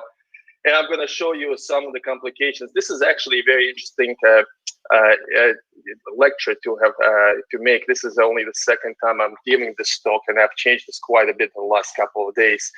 And the reason it's interesting is because it helps you self-reflect. And I think talks like this at least make you feel better. If you really truly understand why you're getting complications, that's the only way you're going to get better. And I fully agree with Eric, Paul. I couldn't agree more that this is a very humbling specialty. And well, I'll show you here, the AWR specialist may not necessarily kill a patient on the table, but it can certainly mangle the patient for the rest of their life. And I'll show you some of the things here. Some of the cases, in my cases of right now, and the way I'm in position, the position I'm in the last 5 years, I've been mentoring a lot of surgeons around the country, around the world. A lot of surgeons share their videos with me. And with their permission, I'm going to show you some of the before and after complications of some of the patients I've been involved with. Here are my disclosures. Really should not affect what I say today. So what we talked about, this is very confusing for a lot of people. We have a lot of different abbreviations, ETEP, TAR. I just want to say a lot of what we're doing is based on the principles that were developed in the 1970s, 1960s, 80s by Reeves and Stoper. So what we're doing is I'm going to be specifically talking about complications related to retromuscular repair. And just so it happens that a lot of my practice is minimally invasive surgical practice. So I either do things laparoscopically or robotically. I still do open cases, but less so now than I did 5 years ago, just because, again, I got to the point where I'm comfortable handling more difficult cases laparoscopically, robotically. So this image here shows you a reef stopper dissection, a retrorectus dissection, essentially dissecting away the posterior rectus sheath from underneath the rectus abdominis muscle to develop the space for mesh placement. And then after this is, I think this image is actually from Todd Hannaford. I borrowed way back in fellowship from him. But this images here show you that the average retrorectus space is usually about 7.5 centimeters. An average adult, you close the posterior rectus sheath and you place the mesh in the retrorectus space and then you close it. Now we do this same exact dissection with ETAP axis. All ETAP axis means is that we're placing the pores directly in the retrorectus space, but essentially doing a reef stopper dissection, or sometimes when needed, we're doing a transverse abdominis release dissection. So again, same principles as open surgery, except doing this through small incisions, and ETAP axis means that we're placing the pores directly in the retrorectus space and not intra-abdominally. So that's really the only novel part about doing a reef stopper repair this way. So, again, a transverse abdominis release, as Dr. Hannaford and Dr. Paula have talked about. Again, the first step to transverse abdominis release is that reef stopper dissection. The second step is dividing of the posterior contributions of the posterior lamellar internal oblique and transverse abdominis muscle components to get in the space superficial to transversalis fascia, past linea simulnaris. This way, creating the huge visceral sac. So this way, you can place the mesh into there. Okay, so now we established the kind of the foundation of this. Let's talk about some of the, I'm just going to go through a bunch of complications videos, like small case scenarios. And if I'm running over time, please stop me and I'll be, maybe I'll have to cut it short, but hopefully make it to the last video because that's probably the most kind of nail biting video that I'll show. So posterior rectus sheath breakdown. So I would argue to say that in the reef stopper dissection and repair, posterior rectus sheath breakdown is perhaps the Achilles heel of the repair.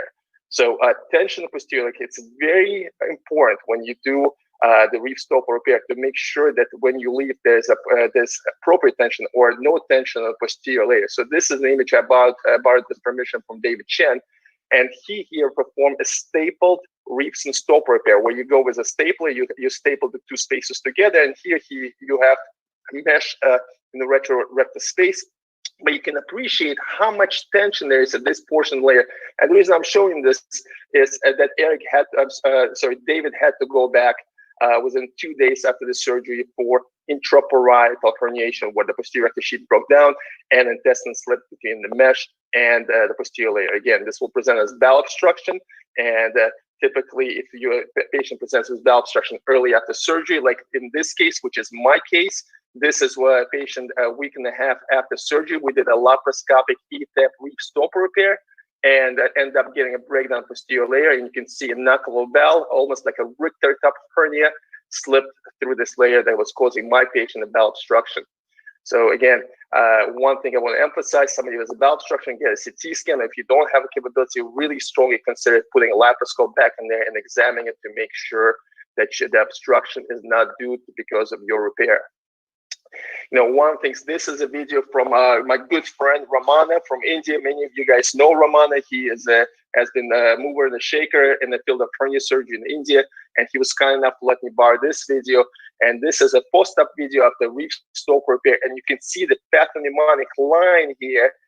This is the posterior rectus sheath, and you can see the intestine above the posterior rectus sheath. So Ramana unfortunately had a breakdown of posterior rectus sheath in his patient, and this is what it looks like when you go back in there. Again, bunch of intestine stuck in there. And why does this happen? Why does this happen to experienced surgeons? And the question is, it can happen to experienced surgeons. And my worry is that surgeons that are just going through a learning curve that are not yet familiar with the reef stopper repair that well will make a mistake of closing under too much tension. And the more we see those cases, I feel like the more we're going to see those complications. One of the things I want to do, that what exactly happens when you perform a posterior rectus sheath release. So you have the rectus abdominis muscle, which is an oval and cross section. When you do the posterior rectus sheath release, as I learned with Dr. Hannaford when I was back at the fellowship, we used to do posterior rectus sheath releases all the time.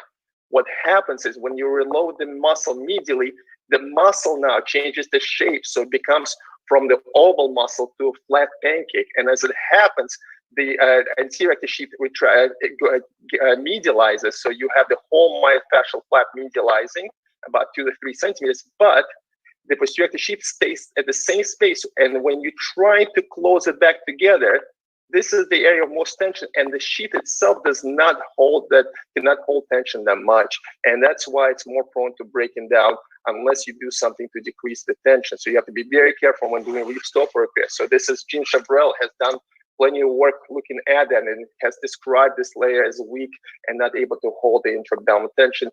This is work from Reeves in 1977, a original paper that he published talking about what we refer to now as a sublay repair. And interesting enough, I want to show here in his own paper, here's the posterior rectus sheath here I'm pointing out. But what he showed here was actually closure of peritoneum and not a posterior rectus sheath, because perhaps, I assume, again, never met the man before he passed away, but perhaps it's because he also knew that there was a lot of tension in the posterior layer, and he was trying to close peritoneum whenever he could to offload the tension in that posterior layer. That's what I'm assuming, but this is looking at his picture. It's always interesting to look back on the history. This is a video from Vlad Burdakov, and I know he's pretty popular in India as well. So he's showing here, sometimes we're trying to bring the circular defect, we're trying to bring the edges together where we can. But sometimes you don't have to close this vertically. You can close this defect horizontally. So you can see here, this is the falciform ligament still intact, the umbilical ligaments are still intact here. Here are the edges of posterior rectus sheath. And what we're doing here, sometimes in those circular defects, we close it transversely to offload the tension on this. So this is a trick how to get away from closing this layer under tension. And I'll show you some interesting CT scan here and some talking about decision making before and afterwards. This is not my case. This is a case was referred to me after a complication. I'm just going to scroll this back. Let me just tell you, this is not a hernia right here. This is a guy who has atrophic rectus abdominis muscle on the left side as a result of a nerve injury from us, and he has completely atrophic muscle. He had bulging, but the surgeon even got a CT scan, saw that there was no hernia, thought that he can do something. He decided to do reef stopper repair. To be honest with you, reef stopper repair is not going to help this bulging here. And unfortunately, this is what happened afterwards. He had trouble dissecting. He did an ETAP access surgery. He had trouble dissecting the posterior layer. He closed the posterior layer under tension. And this is the hernia 2 weeks later, and this patient was sent to me as a result afterwards. So the way to fix those repairs, I have to go back in there and actually do transverse abdominis release. The transverse abdominis release in this case is to restore the continuity of posterior layer. And the way then afterwards I fix the contour abnormality on the left upper quadrant, you actually have to plicate the layer in itself. So this is really a cosmetic procedure. You can see I restored the domain here, but the before and afterwards, again, this happened because the surgeon did not recognize that they really, because of atrophic muscle, the layers here were fused together. It almost looks like a tram flap, although he did not have a tram flap before. And as the surgeon was trying to separate the posterior rectus sheath from anterior rectus sheath, he really damaged everything and then he closed things under tension. Again, argument is that this should not have been done here, even near the case of surgery. So kind of summary, posterior layer breakdown, again, avoid tension, it's Achilles heel of repair. And in selected few cases, whenever I need to, I still do a partial transverse abdominis release in some of the reef stopper cases when I really feel like there's tension. And the judgment of that comes with experience. And that's why I worry as people jump head first to start doing these cases, not having experience with reef stopper repair, we're going to see a huge number of those complications. And I hope I'm wrong about that. Central mesh failure, when does this happen? This is an interesting case of a patient who has a large ventral hernia or large incisional hernia at the history of subcostal incision and midline incision. We did a robotic TAR on her. This is her CT scan a year afterwards. Then she presents to me back with pain 2 years after original surgery, and then she has a small, again, Richter-Stam hernia, and what I thought was at the time central mesh failure because it was right in the center of my repair. I knew my mesh covered all the way past the linea ulnaris. We went back in there robotically, and so this happens rarely. It can happen especially with medium weight mesh or lightweight mesh, and you can see here we're taking the adhesions down. And you'll see the mesh medially and laterally with a central mesh failure. And again, this has been described well. Central mesh failure has been described well by Nowitzki and Rosen back. So again, It's more nature of the lighter weight mesh. And this patient, I guess I should mention, also gained 60 pounds after the surgery. So there was quite a bit of intra-abdominal pressure on the mesh, and it did rupture here. So here, what we're gonna do is, people think that I don't do eye pumps. We're gonna salvage this with an eye pump repair here. We're not closing the defect, we're just kind of flattening the defect out. So at least when we place the mesh, there will be 100% of integration here. And the next is, again, you can do this laparoscopically. You don't need a robot for this. It just so happens my practice has changed now, and I have much more access to robotic equipment than I did, say, 5 years ago when I just was starting with robotics. My hospital is much more receptive to me performing these cases robotically. So again, a robotic eye pump is being done here, but can be done laparoscopically as well. I am not against laparoscopy by any means. Please do not quote me as saying such. So this is the final look. Again, the mesh afterwards, the central mesh failure is covered. And this happens in my own practice. This is actually the only documented incident of central mesh failure that I personally had. I'm sure I'll see more as I continue doing this, but hundreds, if not over 1,000 AWRs now in my own hands, and one case that I've seen personally. Work in retromuscular space, you are going to, it's a vascular space. You are going to get in some bleeding. This is not going to be the type of bleeding where you gotta kill the patients on the table. Usually, I guess this is here history of this patient. This is quite complex history. The patient had a previous retromuscular biologic mesh. It absorbed, and the patient developed a suprapubic hernia. So here I'm doing a kind of a tap approach where I'm taking a little bit of the mesh, a little bit of peritoneum. And right now I'm about to get it here. We're looking essentially down towards the pelvis, and I got into the epigastric vessel. So just kind of showing you some of the things that may happen. The key is not to panic here, just try to get control of this. So the problem here I was having is I didn't have proximal control. So I'm gonna try to quickly work here. A lot of times you just need to put pressure there. And of course the suction with my assistant, he's getting a little nervous, and the suction is not gonna do anything here. I know he was trying to help. We couldn't really put a clip on right away. So I'm gonna just hold pressure for a second. I'm gonna do a little game of peekaboo to see if it's still bleeding, and of course it's gonna be bleeding.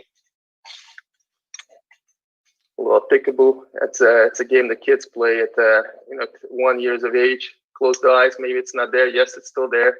So I'm gonna just dissect a little bit under it. So this way I can get another grasper and then just bust the hell out of this bleeder here. So with my assistant is going to exchange my number one hand for a bipolar grasper. I'm just going to grab the vessel and just buzz this. But one of the things as we're talking about is most of those bleedings are not as dramatic as like things spraying in your face. This is more, if I can make an argument, this is just bad surgical technique on my part, not recognizing where the vessel is.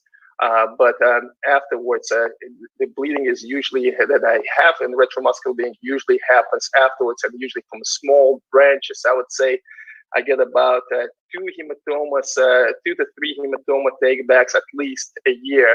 And this is what they classically present. They present with, this is another patient presented 4 days after surgery with abdominal pain. We get a CT scan, we have a large hematoma, and I evacuate those hematomas. I don't watch them because otherwise I'm worried about the mesh contracting, and actually I worry about also a potentially higher chance of retromuscular space infection. Very rarely, actually, in fact, every time I've never seen an actual active bleeder here, but just evacuate the bulk of clot here.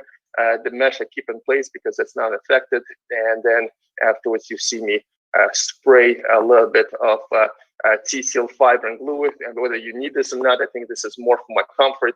And then place the drain in here and get out of Dodge afterwards. So again, this is perhaps, I can say, the most common complication in my own practice when doing retromuscular repairs. This is probably the highest percentage as far as related to surgical kind of skill set.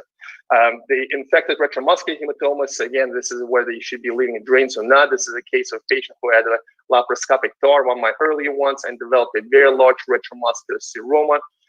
We drained this, we placed a pigtail drain, but we found this about 1 month later, but the pigtail drain, unfortunately, afterwards got infected. And this is what it looks like afterwards. So what do you do in a case like this? And This patient, typically I would do, let's take a laparoscope nowadays in there.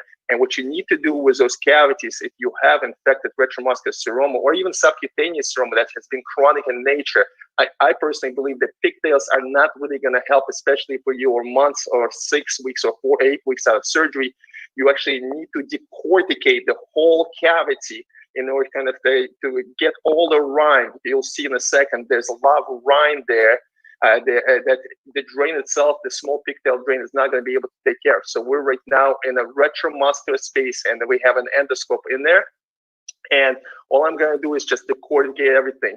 So here I'm using suction, and then you can upsize the suction to a 10mm sucker and really suction all this rind, which now is infected. And then afterwards, leave the drain in there. Really try not to take the mesh out, because the mesh has already been at this point. We'll integrate. This took about an hour of decorticating everything. And afterwards, I'm just going to leave several drains in there. And this guy was about 4 years ago. This video is 4 years old.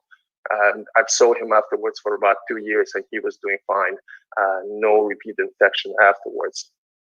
So what about violation of linea alba during a crossover? This is a very common thing with E-type access surgery in the hands of patients that are newbies. So this is a very small hernia. First of all, I want to say for this, no diastasis really in a small hernia like this. In my hands, this is either a primary repair or pre-peritoneal repair. And if for some reason I cannot do tap ventral hernia repair in this, then I will do an eye pump. There's no reason to do an E-type access on this surgery. So I did not do this case. This was referred to me after the following complication. This is what the CT scan looks on this patient a week and a half later. This is a week and a half later after that hernia repair. So what happened here is the surgeon went from, when he was crossing over, instead of staying super underneath the linea alba, he took the linea alba down together, and then he ended up having the complete blowout of the anterior closures. So he really completely was not in the right space, and as a result, he had a breakdown of posterior layer and anterior layer at the same time, with a bunch of intestine stuck. And this is when I met the patient here. She had a bunch of dead intestine. I mean, this is really an unfortunate case of someone that really should not even have had an E-type access reef stop repair. Again, this is what keeps me up at night, and as I worry, as I have personally promoted this technique, but I want to be the one to kind of slow us down and talk about not everything needs a reefs and stop repair through E-type access approach. This is my own case here, and this gentleman had a previous sigmoid resection, lower midline incisional hernia, you can see here, as well as bilateral inguinal hernias. So this was an upper setup. This was a completely laparoscopic case. You can see my trocars here on the left side, and I'm crossing over here. And right now I'm looking for the contralateral posterior sheath. So I'm making my incision here, but instead of making an incision in posterior sheath here, I'm literally 1 centimeter away. So I recognize this injury, and I realize, oh my God, this is fat. I'm in the wrong space. Let me move down a few millimeters later, lateral, and here we are. Now I see the rectus. So you see the difference between success and failure, a few millimeters. So this is not a big deal if you recognize this and you fix this. So I recognize this. Well, let me show you the video what happened actually. I recognize this, and I was planning to fix this. So I'm taking the bladder down now, and then I'm going to develop myofascial orifice dissection, and I'm going to overlap the myofascial orifices. I'm going to close the lower midline defect laparoscopically. And you can see this iatrogenic defect still right here. The camera sees it. And so the plan was to close everything toward me, including this defect, and overlap it with mesh. And so I was never going to think about this again. But unfortunately, this is the upper, the cephalad overlap of the mesh here. As you see me disciplining the space, I actually failed to overlap right here. So this is my mistake. This is a technical error on my part. I failed to overlap the cephalad portion of this. And the defect itself, I think I didn't close because the trocars were too close to it.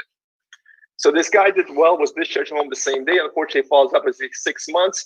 The lower midline incisional hernia is doing great, but upper portion where I had that injury, he ended up having a recurrence. So I did a tap repair in here, and you can see, again, not a huge hernia, but just a laxity that he was not happy with. So I'm going to close this. I'm going to overlap this as mesh. I was able to luckily get in the pre-peritoneal space. If I wasn't, I was going to do an eye pump repair. And this is me just securing the mesh here. in a preperitoneal space, and then I'm going to just stack, suture the peritoneum back to the underside of the abdominal wall. You don't have to suture here. Those that work with me laparoscopically, I find any excuse to suture anything, but you can definitely just replace a few tacks there, and that should be fine as well. So like the question is, what should the abdominal wall look like after TAR? I'm going to next talk about lineus ulnaris injuries. So here are some patients of mine that had before and after CT scans, and the CT scans here were for other reasons. Like this guy, for example, this is post-op before, and he had a very bad ileus and he wasn't opening up. He also had increased intra-abdominal pressure, so he was in a while in the hospital. But I'm just showing you a complex open reconstruction, but I just want to show you what actually happens to the rectus abdominis muscle. Look over here on the left side. The rectus abdominis muscle is oval. Here, the rectus abdominis muscle is oval. Look at this, it's flat now. When you look at CT scan, the lateral oblique muscles, they stretch out a little bit, but you really can't appreciate where the transverse abdominis muscle is cut. In fact, the lineus ulnaris looks completely normal.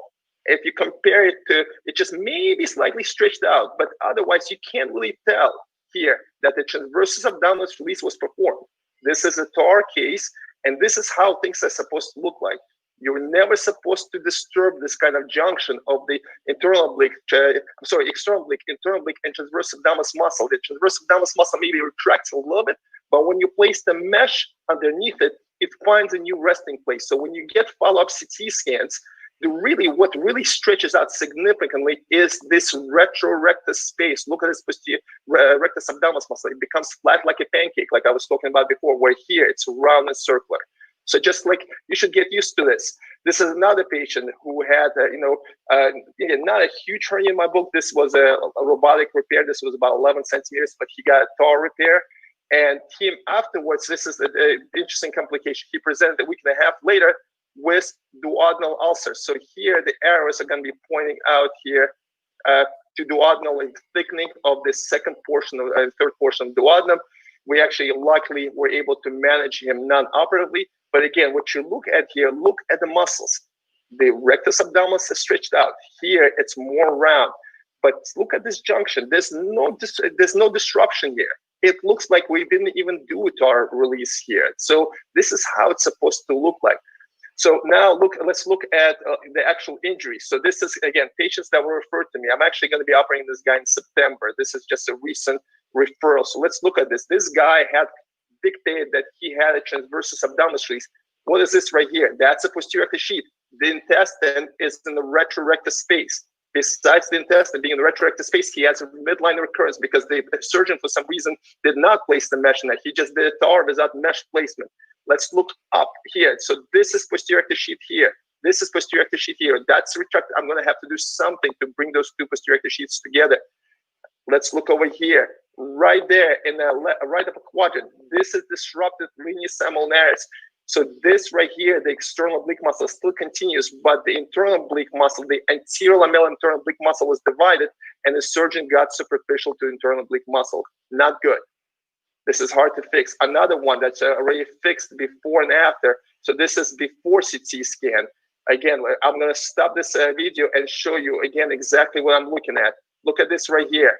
This is the transverse abdominis muscle. This is the internal oblique muscle. This is the external oblique muscle here. This muscle is completely separate. The rectus abdominis muscle is completely atrophic. Those muscles are non-functional. The patient is mangled. He's never going to get his function back ever again the same way. The domain is not quite the same. Look at this. It's only externally oblique intact here. Let's look up here. Same thing as the previous guy. External oblique is intact, and the anterior lamellar of internal oblique has been divided, and now this is a space between external oblique and internal oblique muscle. This is not good. The nerves have been damaged, and how does this happen? So this is a video of actually a normal TAR. We're looking at the left lower quadrant. This is the neurovascular bundle here, and what I'm pointing out here, here's the lineus ulnaris. So this is the anterior lamellar internal oblique. This is the posterior lamellar internal oblique covering the transversus abdominis aponeurosis. So if I make an incision here, I divide the neurovascular bundle and I get in a space superficial to internal oblique muscle. So this is how those injuries happen. People pull towards themselves too much, and they cut not medial to neurovascular bundle. So here's neurovascular bundle. The incision has to be here, not here. And as a result, an injury happens. So let me just play the video of how the TAR is supposed to be performed. So this is the arcuate line here. Again, anterior lamellar internal oblique, linea simulnaris, neurovascular bundles. We're going to divide medial to it. So dividing two layers, the posterior lamellar internal oblique, entrance versus abdominal aponeurosis, entering space superficial to transversalis fascia. So here we are. And this is space. So this right here is the transverse abdominis muscle. And that's kind of how you're supposed to do this. But you see how easy it was to make a mistake and just cut a few millimeters too high. And as a result, you end up injuring the whole linea simulnaris, destabilizing it, as well as dividing the neurovascular bundles. So this is before and after CT scan of the CT scan I just showed you. So what do we do? How do we repair the linea simulnaris injuries? Let me just tell you, we don't restore the function of the abdominal wall anymore. I'm just going to scroll this down. This guy had an ileus afterwards as well, so we got a CT scan. But let me just show you here. Do you see here? We end up taking, so this space here, when the TAR was previously performed, this space is a virgin space. The surgeon who did a TAR before never got into the space. So we get in the space with fully mobilized posterior layer. So we create kind of new domain. So first of all, we create the visceral sac. Then on each side, you have to reload the internal oblique and transverse abdominis muscle. That's what Dr. Paula was just talking about, suturing the muscles back together. So you take this muscle and you bring it all the way to linea simulnaris here. You do the same thing here, above here. You take this muscle here and you bring it all the way to linea simulnaris. And that's how you kind of restore the domain. So the domain is restored in this guy, but the functionality is never going to be fixed. He can use his oblique muscles more now, but his rectus muscles are never going to be functional. So that's why what I mean is, while I can fix the defect, while I can fix the contour, the abdominal wall has been mangled, and I cannot fix this. Dr. Hannaford cannot fix it, and Eric Paula cannot fix it. That's not fixable. So this is the last video I'm going to show you. It's a cringy worth video. I'm going to show you, this is a let me give you the back talk of this video. This is not me performing surgery. This is another surgeon. He is a younger surgeon who has had experience in AWR. This is 15 minutes of video edited down to 4 minutes and at 2 times the speed. And it will show you how this surgeon, who has been trained in AWR, completely did not recognize that he was in the wrong plane. It took him 15 minutes. And actually, in this case, it was his assistant who encouraged the surgeon to call a senior level surgeon to come in here and take a look to fix, to realize what has been happening. This is a video of destruction of linea simulnaris in under 15 minutes. So I'm going to just comment. And so there's a timer here. So we're looking at the patient's right side. And you see, if the muscle jumps here, you're close to a neurovascular bundle. So the linea simulnaris is right here. This gentleman is dividing the anterior lamellar internal oblique. He just buzzed the anterior lamellar internal oblique and essentially got in the space between the external oblique and transverse abdominis. The neurovascular bundle, look, he's killing it. So the first neurovascular bundle is down. 1 of 5 neurovascular bundles is down. You see the muscle is jumping. That's because you're buzzing the nerve. If the muscle is jumping, stop. Realize, figure out where you're at. So he's going towards the upper quadrant right now. There's another neurovascular bundle there. He's going to dissect here, and he's going to keep dissecting. There's going to be, keep an eye on here. There's going to see this line right here. That's another neurovascular bundle there. He's going to brush it and involves this neurovascular bundle. That's done too. That's 2 out of 5 now. So he's still pushing. He's still pushing. He's lost. He's completely lost. There's another neurovascular bundle right here. He's still trying to figure out. He's looking for. I might be over time here, guys. I got 2 minutes, so give me 2 minutes. This is a good video. So he's buzzing here. Now this is right here. The white layer is the anterior lamellar internal oblique. Now, number 3 out of 5 neurovascular bundles is destroyed. You cannot reverse it. This injury happened. So he can. This is 3.5 minutes into the case. He's dividing the anterior lamellar internal oblique again. So the problem here is with the robot. He's looking up. He's completely disoriented here.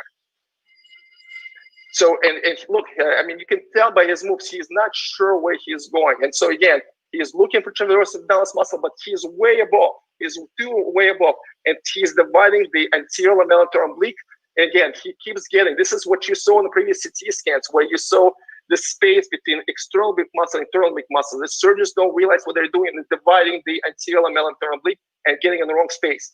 Again, muscle is jumping. He's doing something wrong. This is the epigastric here. There's a bundle that's in the spat and he doesn't see it.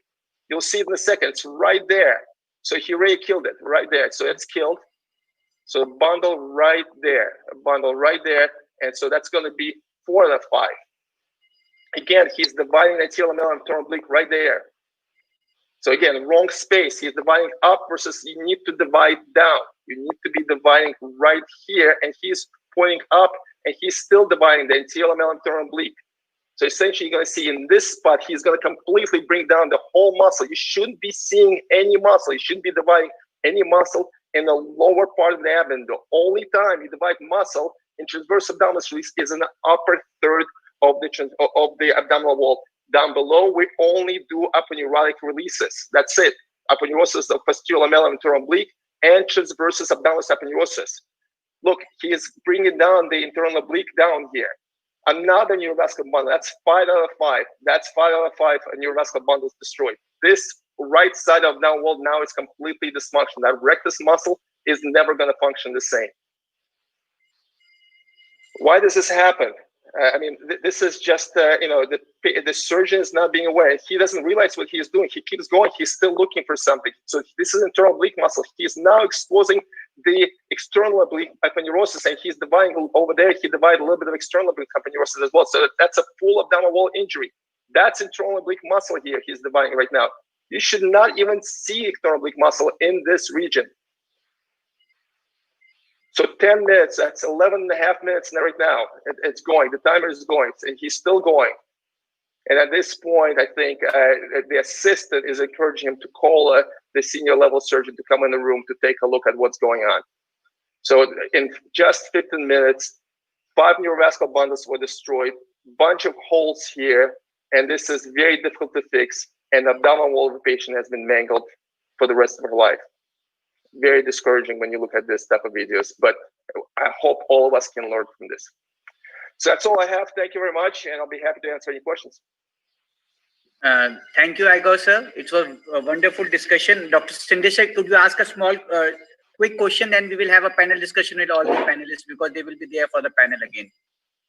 Igor, it was a wonderful talk. In the interest of time, just one small questions.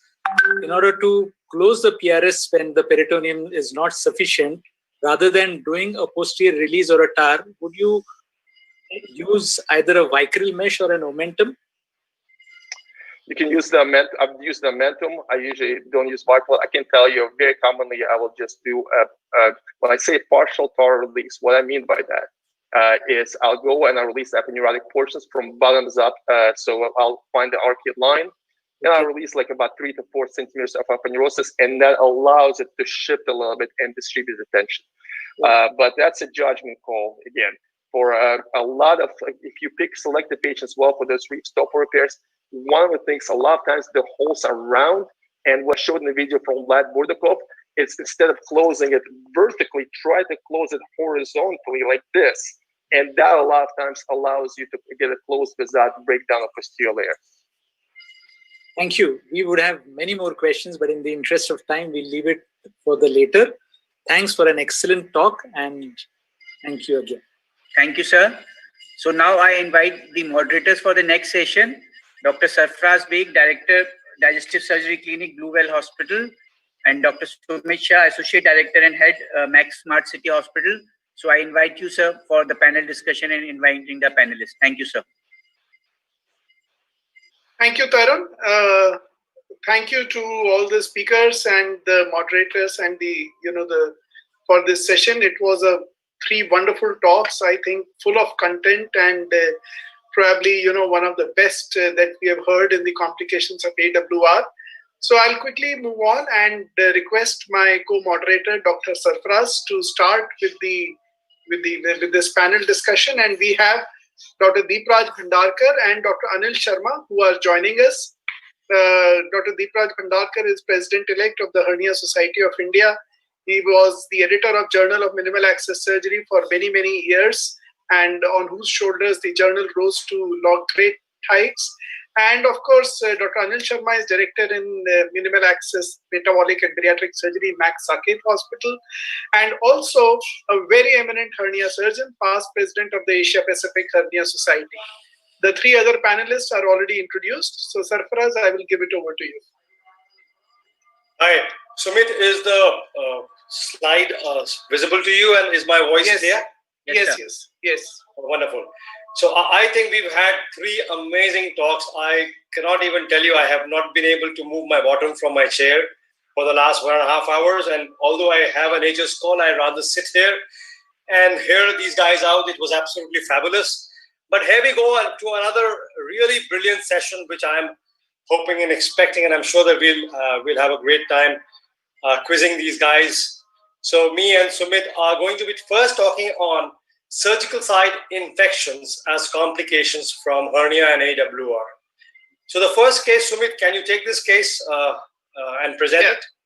Yeah, so the way that we're taking it is, we are just discussing a couple of surgical site infections, then surgical site occurrences, and then we will come to some, recurrent hernias. And if time permits, we will try to see what we can do in this time. So first of all, this case underwent a bilateral totally extraperitoneal repair for a bilateral groin hernia. Now this patient comes back with fever and some swelling, local swelling in 3 months. So this is 3 months old. I'll start with first asking Dr. Henneford that how would you want to sort of work up this patient who comes with a swelling post-TEP repair, which is 6 to 8 weeks down the line? Well, most of those are just simple seromas, depending on, and it would depend on how big the defect or the hernia was prior to surgery, which would then alert me to whether this patient should have a seroma, should have a swelling after surgery. Can be recurrence. And in a patient with recurring fevers, of course, you have to think about infection. It's a laparoscopic repair. If it is an inguinal hernia, laparoscopic TEP or a TAPP, risk of infection is extraordinarily low, but it absolutely can happen. But it's going to be about what the groin feels like, how much discomfort the patient has, is it red, how frequent the fevers are, what's the comorbidities of the patient. All those things will lead into my examination and what I might do for the patient. You have to be careful about tapping this if this is an early recurrence and you stick a needle right in the intestine, of course. But otherwise, if I believe it's a seroma, do an ultrasound in the office or an ultrasound by the radiologist and aspirate it. If I believe it's infection, you can certainly do the same. I typically would get a CAT scan if I believe it's infection, which will give me a more detailed view of the pelvis, the entire pelvis, especially if the patient had like bilateral inguinal hernias, and then have the radiologist ready to do an aspiration at the time of the CAT scan to help me prepare for what I might need to do in the future.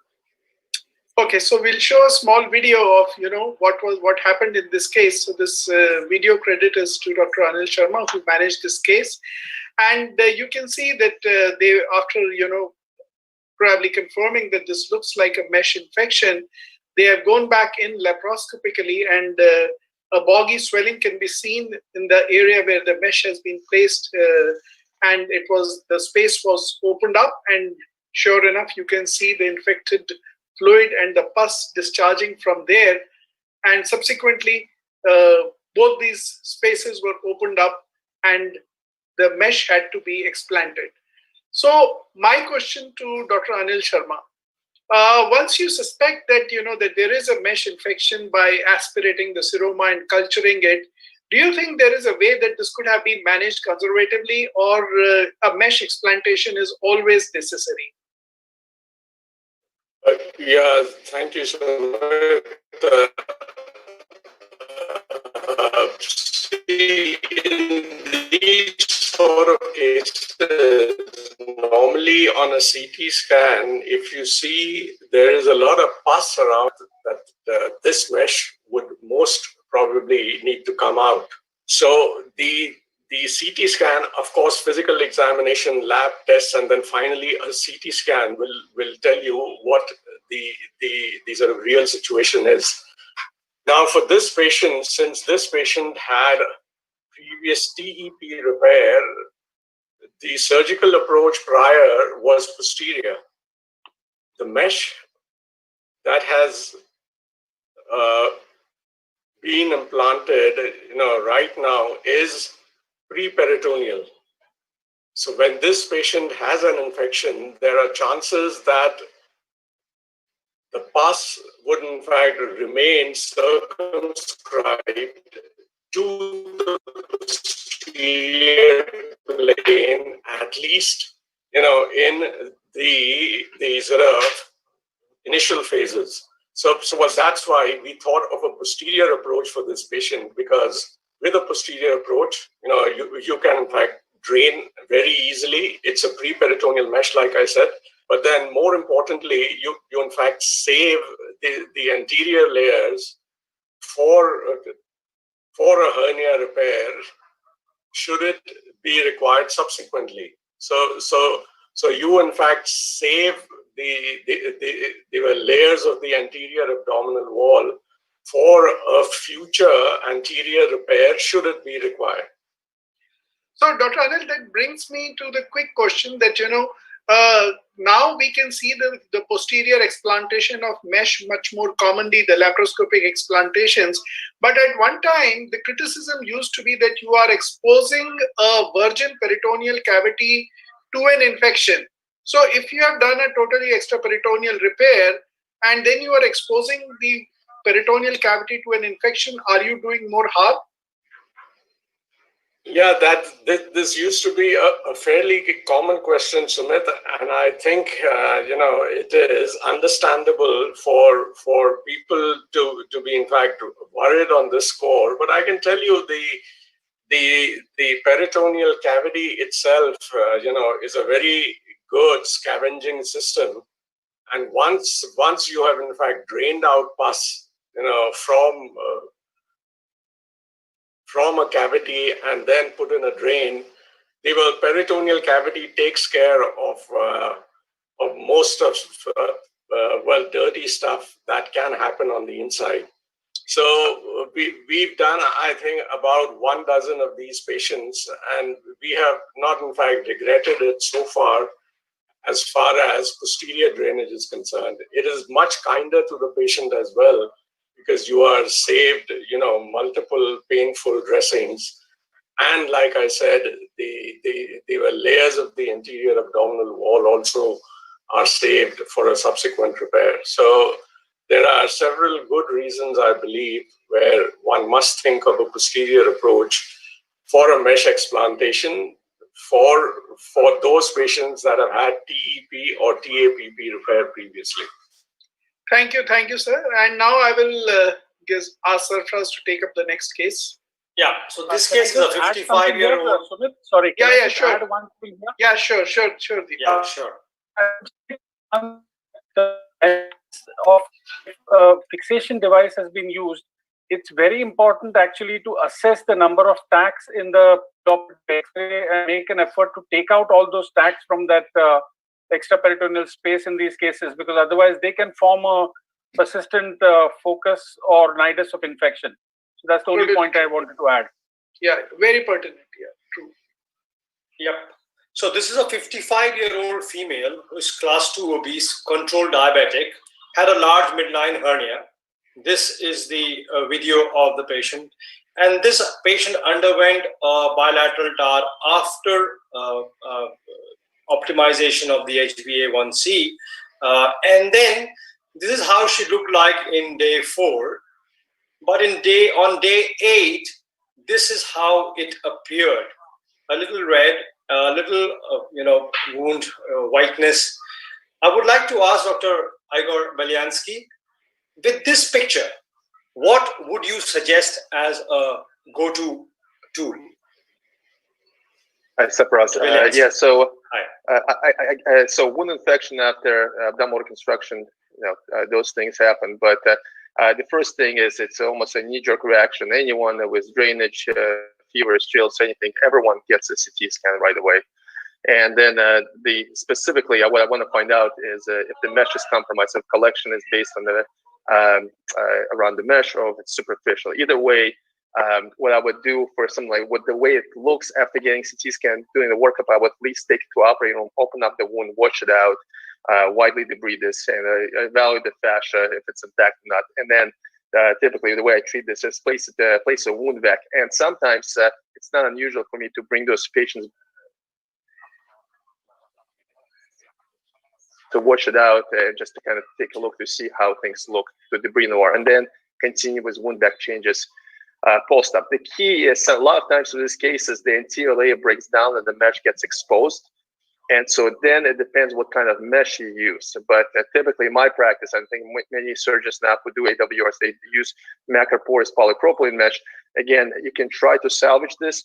A lot of times the mesh that's not integrated, you're not going to be able to salvage. So you end up excising the mesh that's not integrated and just leaving the posterior active sheath intact. You're going to have a recurrence down the road there. I have several of those recurrences as a result of those infections, but you can treat that at a later date. Now, the key is to kind of get the patient out of this.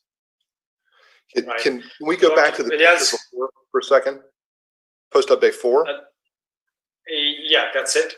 So, I mean, it looks to be in great shape here. And then if you go back to the next picture, post-op day 8, if, sometimes you'll see these start to happen. And you'll see that you've got skin ischemia. You think there's probably fat necrosis underneath that, and if you can see before once the wound breaks down, things are going to be much more difficult. But if you start to see that the skin is changing, and if you look above that, above where the hole is, you'll see that that area is going to break down. There's going to be a wide space underneath that where you're just going to have a big space where there's fat necrosis and the like. But if you see this early, before the skin breaks down, take the patient back to the operating room. Open the wound, debride the abdominal wall before the wound is contaminated, before the mesh is contaminated. I think being aggressive, if you see skin ischemia, that's not going to get better. You can put nitroglycerin paste on it. You can rub it with beeswax. What you need to do is take the patient back to the OR, be aggressive about opening the skin, debriding the fat, and putting it back together again.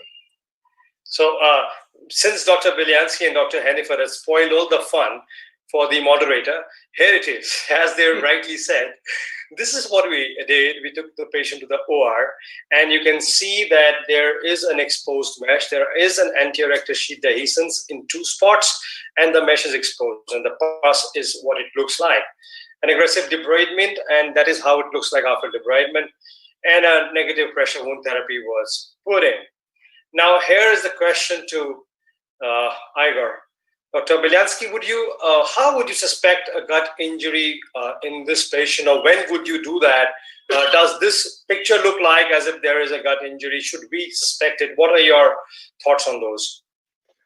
Yeah, I mean, you can just, when you culture the wound, you just see if you have mixed flora bacteria that would be considered something that is from the gut itself. But I mean, what Eric showed in his presentation, that with having bile coming out of the drain or the wound vac, that would be, you can do oral conscious CT scan, see if it leaks out. But let me tell you one thing is, the last thing I would be wanting, if it's small leak, I'm leaving it alone, and I'm just gonna try to see if I'll debride any of the foreign material, which is mesh, but I would try to get the fistula kind of closed, going back in there, post-op day, I think you said 8 or 6, whatever, after 5 days, especially with a small fistula, it is very challenging, and can only cause more problems. So you can try to heal this non-operatively if you can, and debride the mesh if it's in the way.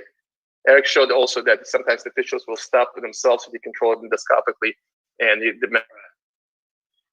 So in this patient, we did the debridement first and then did the CT scan. And this is what the CT scan shows.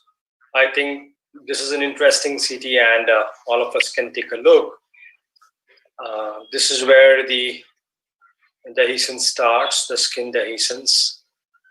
We can ask Eric to read the CT for us as we go. Yeah. I'm sure he's already reading it in the mind. He's just going to mouth all those words as soon as we finish this. So the major reason why I'm putting this CT here is, how do we see on a CT whether there is a gut injury or not, an obstruction or not, any other thing that you would like us to pick up on the CT scan? So Dr. Polai, for you. Yeah, I mean, I think Dr. Henneford showed a great CT scan earlier that showed some of the pathognomonic findings radiographically. You know, obviously, air and fluid that are below the level of the fascia around the mesh would be pathognomonic. And then obviously the presence of oral contrast, either in the wound or pooling in the area of the retromuscular repair, is also pathognomonic. You know, you got a colon passing through right here. You know, the planes there are pretty clean. That loop of bowel there looks fine, but as you get a little farther down, there's a loop down here that is pretty plastered. As you come in this direction here, there's a loop that's plastered, and there's some air that looks like it's outside, below the level of the fascia, outside the GI tract. So, you know, there are obviously some things here that are concerning. These can be missed, though, especially if they're small, especially if they're in a kind of a non-dependent position, if it's just a small sidewall injury. So every once in a while, what you actually have to do when you're in the operating room is put some contrast in the wound, or inject the wound directly and use some fluoroscopy in the operating room to find where this connects to. You got to do a little sinogram or a fistulogram. Okay. So this is what happened to this patient. There was a persistent discharge at one area. The other areas were granulating. And this was the site where it would always be pussy. And that required a partial mesh excision at that point. And once it was done, from the 20th day onward, it healed rapidly. So every time we did a negative pressure wound therapy, but that particular area did not heal up till it was excised. So Dr. Henneford, when do you excise the mesh? How do you understand, okay, this mesh needs to go? Is it only about incorporation, or what are the signs that you see when you decide this mesh needs to go partially or completely? Yeah, I think in looking at this, versus going back, and this is going to be days after the implantation, and they call it the inflammatory phase of healing for a reason. You go back in there and you end up cutting the bowel up, chopping it up, making other fistulas, and so I'm looking at that bit of mesh, that dark staining underneath there, this poor blood supply. I would probably cut that section out, which just sounds like what you did. I would cut that section out if I could safely separate it from what's underneath. And given that it's dark there, it probably is not attached. And so cut that out, try and prevent any other fistulas. And indeed, if there is open bowel underneath that, then I'm going to start to be aggressive about how I treat the other sections of this wound, and then controlling that fistula that might be waiting for me under there. But if in most cases when we operate on someone and there's a mesh infection, and this is a different scenario. This is acute versus a chronic mesh infection. And about 70% of the time, if we do a partial mesh excision, we fail. The patient will come back with another infection. Eric said several times about in patients who had mesh infections that this patient's going to undergo surveillance. This patient's going to undergo surveillance. Saw a patient in my clinic on Wednesday, had a mesh infection in 2012, was treated, did well until 2014, drained again, 2017 drained, and then now again has a moderate sized abscess, subcutaneous abscess from just chronic mesh infection in the patient. It's a poor surgical candidate. But for this situation, I would just take that little section out and do my best, which it sounds like what you guys did. Yeah. So this lady did well at the end of the day, but that's how it looked like. And I'll pass on to Sumit for the next case, Sumit. Yeah, so we quickly go on to the next case. This is an obese patient with diabetes, and onlay mesh hernioplasty has been done. And this patient has been referred for surgical site infection on 10th day. Now, this is how it looks like. So there is obviously a skin breakdown, there is pus. Now, what I wanted to ask was, yeah, we can go on to the next slide.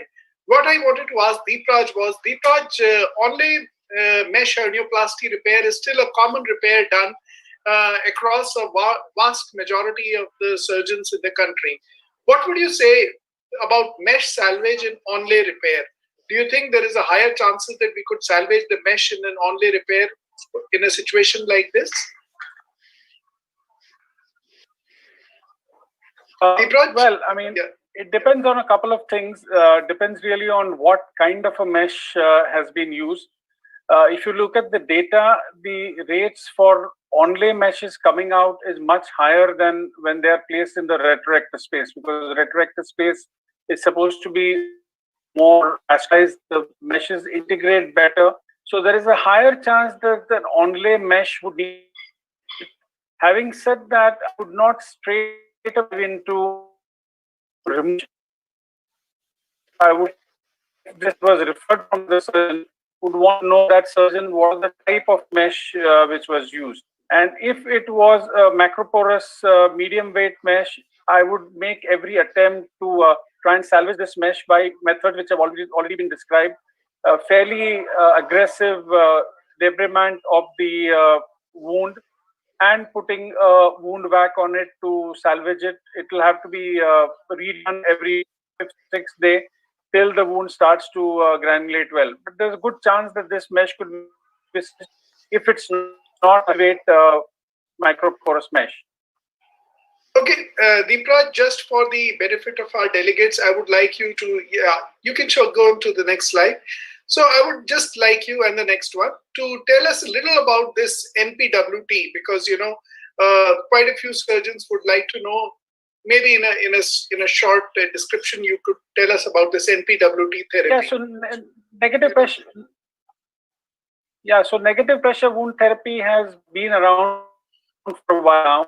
And essentially, it's a sponge. The black sponge that you see here is some that is placed in the wound, and you seal the wound with something like a transparent sealing screen, and over which you see here is a tracking pad or a device which is placed, and that is connected to a suction. The suction is usually between 75 to 125 millimeters of mercury. There are two ways of applying the suction. It could either be in a continuous format or in intermittent format. And this is supposed to help the wound in many ways. I think, first of all, it reduces the overall bacterial burden. It takes the fluid away, makes the wound easier to manage in terms of not having to do repeated dressing change. And there is also some theoretical aspects that they've been studied, that it causes micro strains on the wound and helps in the remodeling of the wound, bringing the edges together. So in fact, this has been one of the significant advances in management of this kind of wounds that we've seen in the last few years. And the only issue is the proprietary materials are expensive, and the convenience that this offers you is well worth the cost when you consider it. Okay, one last quick question on this, that, you know, if there is probably an exposed bowel, can you use a NPWT? Not directly on the exposed bowel. You would not want to use that. You would have to have some kind of a barrier between the bowel and the sponge. Right, thank you. Next. So, right, so in this patient, yes, the mesh salvage was possible, as we can see here. This is another case of a 66-year-old gentleman with an open onlay suture repair in 2010. That came back with a recurrence. And then it was tackled with an IPOM in 2012. That returned in 8 months with a discharging sinus tract. This was later on excised locally, which means there wasn't a radical excision. It was a local excision of the sinus tract in the same year, end of the year. And the sinus tract still persisted. There was pain now, and there was a lump at the umbilical level, which was not there earlier. And there were 2 sinus tracts on the left upper abdomen. Dr. Hanniford, with that picture in front of you, can you tell us what in that history tells us that something went wrong, we could have done better? Well, how long out is the patient right now from this? So the first suture repair was 2010, 2012 IPOM, and now 2018. He's been carrying the sinus tracts for 6 years because he's too afraid to go for surgery. Yeah, so I mean, obviously he's got a foreign body infection there, and so you would expect that perhaps these are suture sites, and Prolene or permanent suture was used, either something like an Ethibond or a Prolene stitch. And I'll tell you, when I first started doing this, I used a lot of permanent suture. I think even when Igor was a fellow, I was still using permanent suture for a lot of our mesh placement. And the studies that were done in Holland demonstrating that the use of long-acting but absorbable suture are very appropriate in hernia repair, especially if you get wide overlap. So I would expect that if you cut down on those you're going to find an infected foreign body. It's going to be Staph aureus, and about 89% of the time it'll be Staph aureus. And cutting down, you don't want to get rid of those. If you're going to re-repair this, gentlemen, you try and get rid of all the infection if you can before you would reoperate. Wow, thank you. And here is something for Dr. Pillai. We had the CT scan for this patient, but for the sake of time, I'm not putting it here. But I just want to ask you, Dr. Pillai, about this collection on the MRI. Somehow, when I compare the CT scan with the MRI always looks much prettier when it comes to subcutaneous tissues and identifying collections. Can you just take us through this as well as and respond to that question about MRI versus CT scan? Yeah, absolutely. So obviously these imaging modalities have different uses. The ability of MR to sequence fluid, which is T2 imaging, is extremely helpful when you're trying to look for collections that are small and around mesh. So I'll give you an example, which is the first video that we showed of that infected collection around the IPOM, around the TEP mesh. You know, if you got a CAT scan on that person and there's a small kind of lens-shaped fluid around the mesh, it may be interpreted just as soft tissue thickening. It may be misinterpreted as the mesh itself. If you got that same image on MR with the T2 sequencing, you would see the lens-shaped fluid around the mesh, and you would say, yeah, like there's clearly some fluid here, and this is an infection. Now, this sequence that we're looking at here is not T2, and the easiest way to tell a T2 sequence is to find something that you know should have fluid in it. So if you look at the aorta bifurcation and the IVC on this, they are dark. So this is actually fat sequencing. So this is T1, fat is bright on T1 imaging. So all of the sub-Q fat, the fat that's left in this midline hernia here is bright on the sequencing. So you've got a collection here that's deep. MR is also very helpful in terms of identifying where mesh is. Mesh becomes much more detailed and able to be seen. And so what you may actually be looking at here again with only one slice is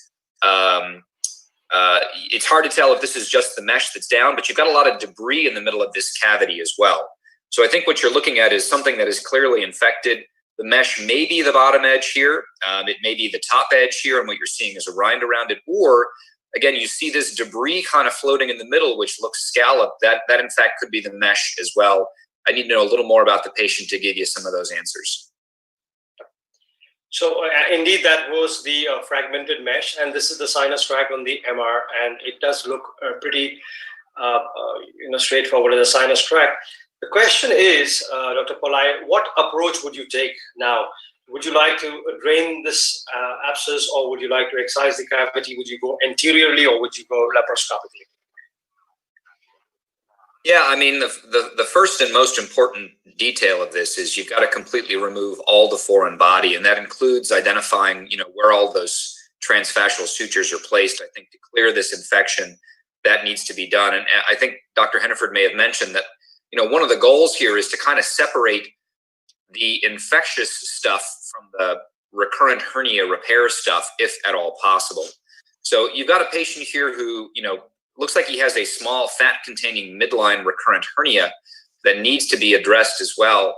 And so from my perspective, if I'm going to address that, it's going to be a simple suture repair with a monofilament long-acting suture.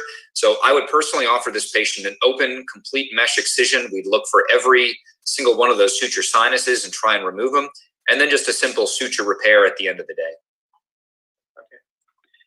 So just to show you this short video, we went in laparoscopically, and that was the pus out there. Of course, this is the patient where we contemplated about doing open versus laparoscopy. There were adhesions as would expect in somebody who has been carrying this for 6 years. And those are the suture materials that everybody talked about. And those are the suture materials over which the IPOM was probably done. And we will see that the mesh itself is not seen right now. The adhesions are being brought down till we reach the point where the abscess cavity, the cavity wall starts. So we are now going into the retrorectus plane, probably a little bit pre-peritoneal, and that's the sinus probe that we had kept to identify where we are entering. But we wanted to excise the entire cavity, and I will come to our panelists for their opinion whether they would excise the entire cavity or would this be an overkill in these kind of patients. And as you can see, we are excising a little bit of peritoneum, posterior rectus sheath, and the gauge piece out there suggests that that is the cavity. And then, of course, when this is entirely divided, this was put into a bag and taken out, and that also will show the mesh inside it in a bed. But those were ugly tissues out there. At that time, we thought it was important to remove the ugly tissues, but I would like your opinion whether those ugly tissues needed to come out, or we could have just drained it, taken out the mesh anteriorly, and this kind of overkill is not required, or whether this is required. So both kinds of opinion, but that's how it is. And the entire thing contained the mesh with the tackers, and it came out like that. So the question is that, Dr. Hanniford, would you do the same thing as we did, or would you take a different approach? Would you be taking another approach for this?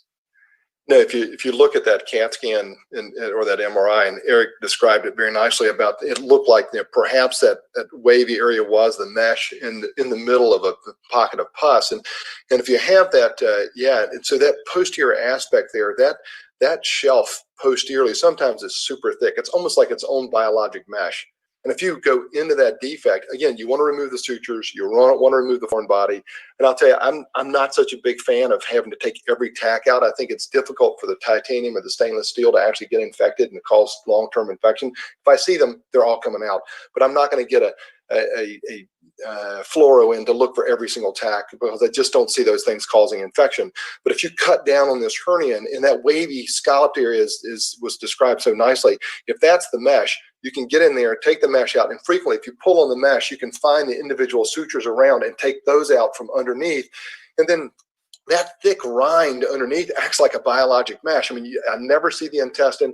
I think it was a beautiful video, and doing it laparoscopically, you're a show pony. That's fantastic. But if you just cut down on this, you can pull that mesh out, pull all the tacks out, leave the bottom, and we used to see this a lot with PTFE and PTFE-based meshes. They would have this mesothelium underneath them, pull everything out, and then put a drain in that space, and then just close. And frequently, that area is so vascular, it will seal very quickly. You get the drain out in a few days, and the patient goes on to do well. And I'm not afraid of, with experience, I'm not afraid of that space and leaving that stuff behind. I'd love to hear what the other guys have to say about that. Yeah. So anybody else would like to put their opinion on this? Yeah, it's similar to the images that I showed of taking out that EPTFE. With that big thick rind. I mean, we never entered his peritoneal cavity. It was more or less a local exploration. I think the upside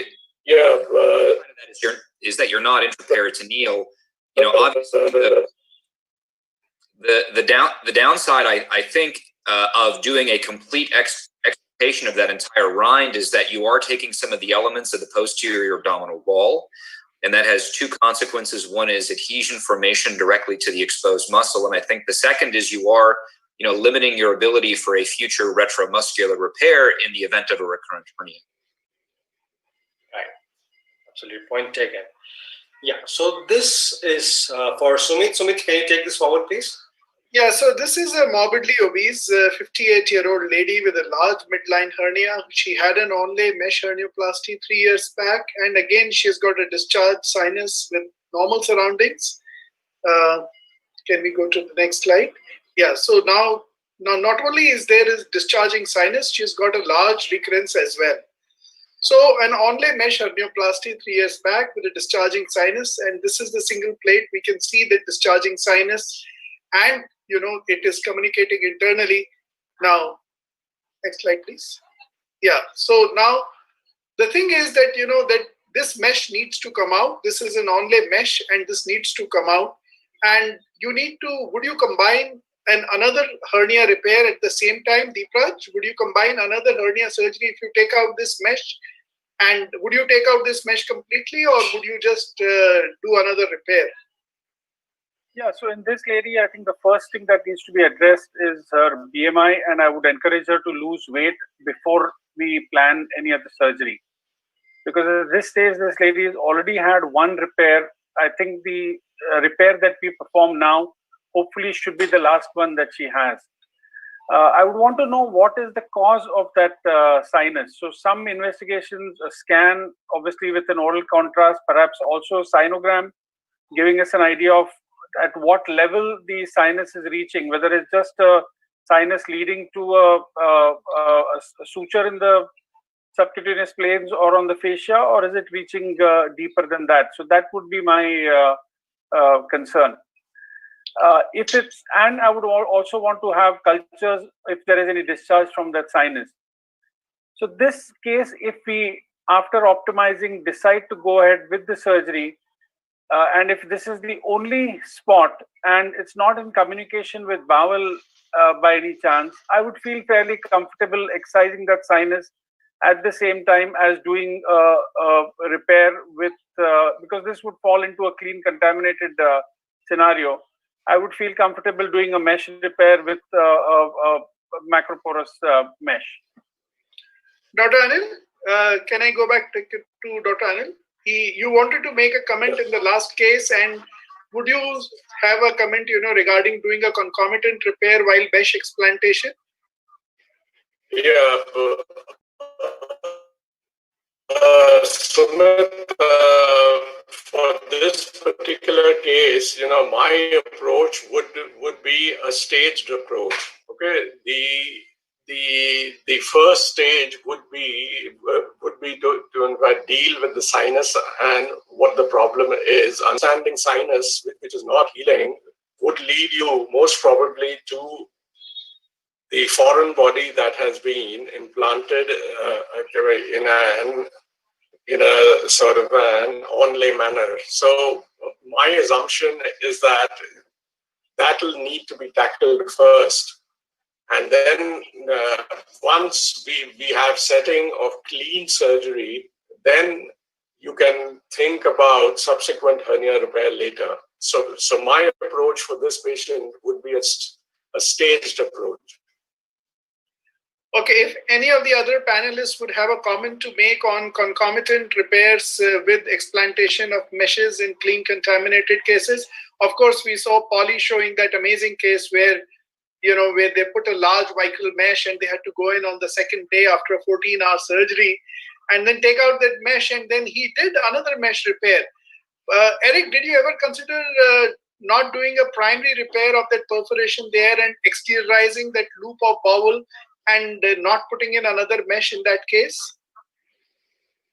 So, yeah, I mean, these are all considerations. I just want to point out that an infected mesh in a class 4 wound are different than a clean contaminated case where you have minimal contamination. And what I didn't show you in those images is that this patient had that area where the GI tract was perforated was fortunately directly next to the drain, and there was really no contamination in the retromuscular space. If you looked at the slides a little more carefully as we were opening, there was one small focal area that was contaminated over in the far left corner, and the rest of the retromuscular pocket and the peritoneal cavity were uncontaminated. And so I elected to replace the mesh on that patient, knowing that if I had that amount of contamination at the original operation the day before, I probably would have continued on with the planned, reconstruction. If I had gross contamination of the peritoneum or gross contamination of the retromuscular space, I would not have done the same things that you saw me do. But I would say that scenario is probably a little different than the one we just described with an actually infected mesh that's chronically infected. My plan for a lot of those patients is to separate the clearing of the infection from the definitive hernia surgery, if at all possible. And in many cases it is. You can do a primary closure or a bridged reconstruction with an absorbable mesh. They're going to get a hernia down the road, but if the infection is gone, now you're just doing a complex hernia surgery and are not doing that in the setting of a class 4 wound. So one last question to Dr. Belyansky about this. Dr. Belyansky, do you think the hybrid meshes like Phasix have a role to play in these kind of situations? Igor? Can you hear me? Yeah, there you go. Sorry, it was on mute. That's a good question. And my practice has changed significantly. So how you guys are describing this case, I would be in the camp. And by the way, the CT scan looked like you can primarily close this defect. And so what I usually do in these cases nowadays is I'll go ahead, take the mesh out, control the infection. And if I can close the things primarily, and surprisingly, several cases, I've followed them 2 years out, never developed hernias after primary closure. But there's some people I just teach them that I'm going to be back potentially 6 months to 12 months to do the repair. I personally do not use any biosynthetic meshes in my practice. So perhaps that's a bad question to ask me, but I am not against it. There's certain cases like Dr. Hannaford has a wonderful data set where predicting which patients are more likely to get wound infections, and that's related to mesh infections as well. If you can identify those patients, perhaps there's a place for those patients. Again, I think in my own practice, I'm more aggressive using macroporous polypropylene meshes, even in clean contaminated cases.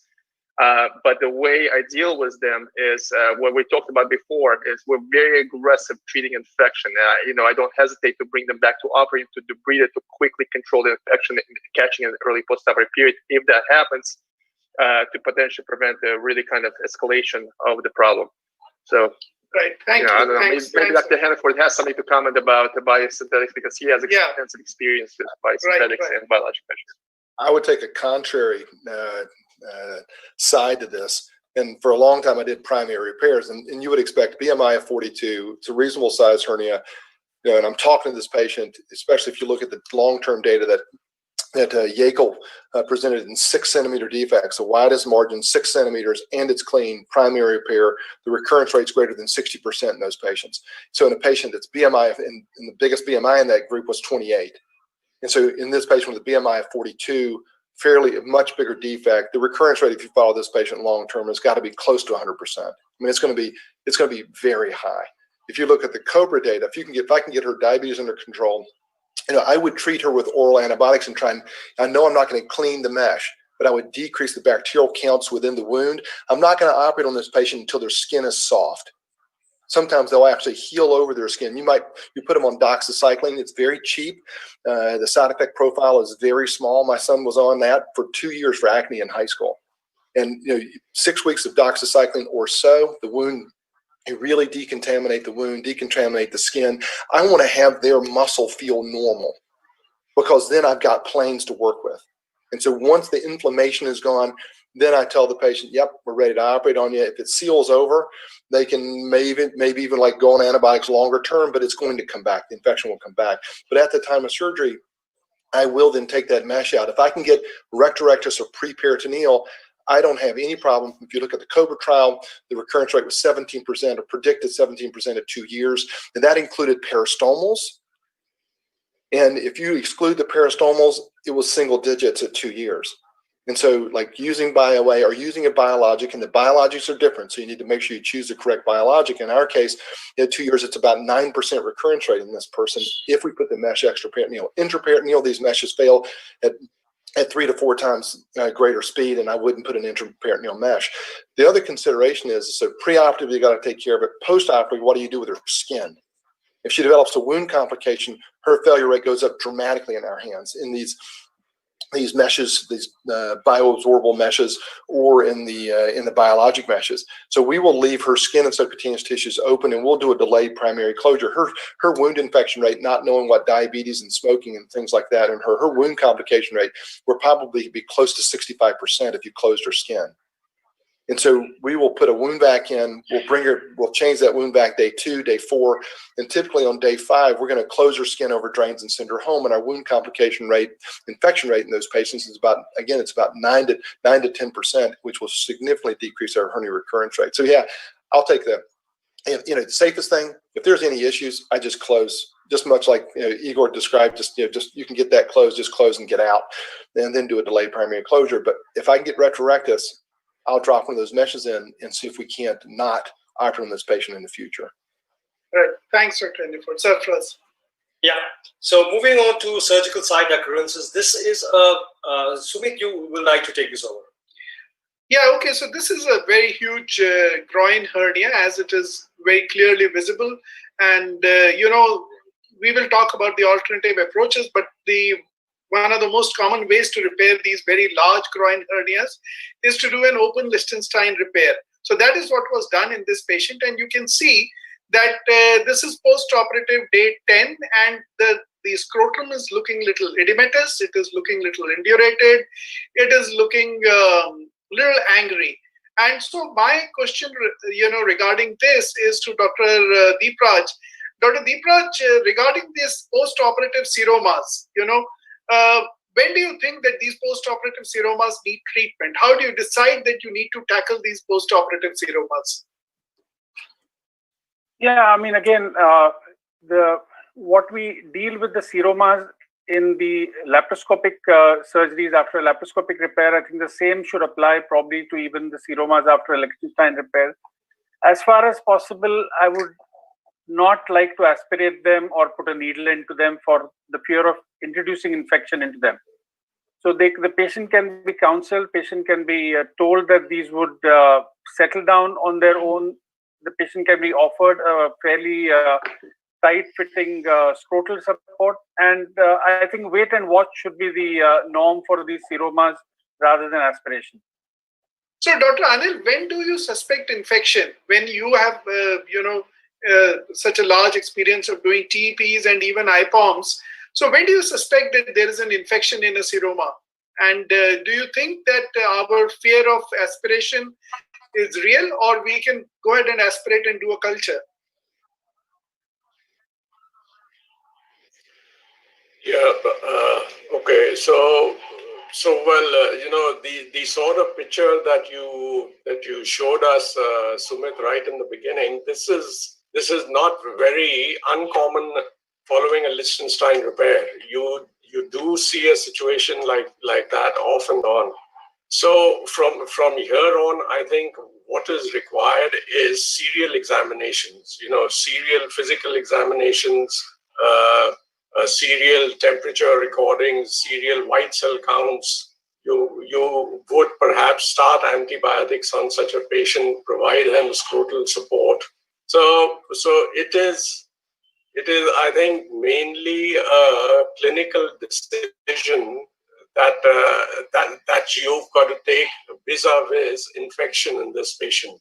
And if you have parameters that are going downhill, you can do a CT scan and see what's going on, and that might in fact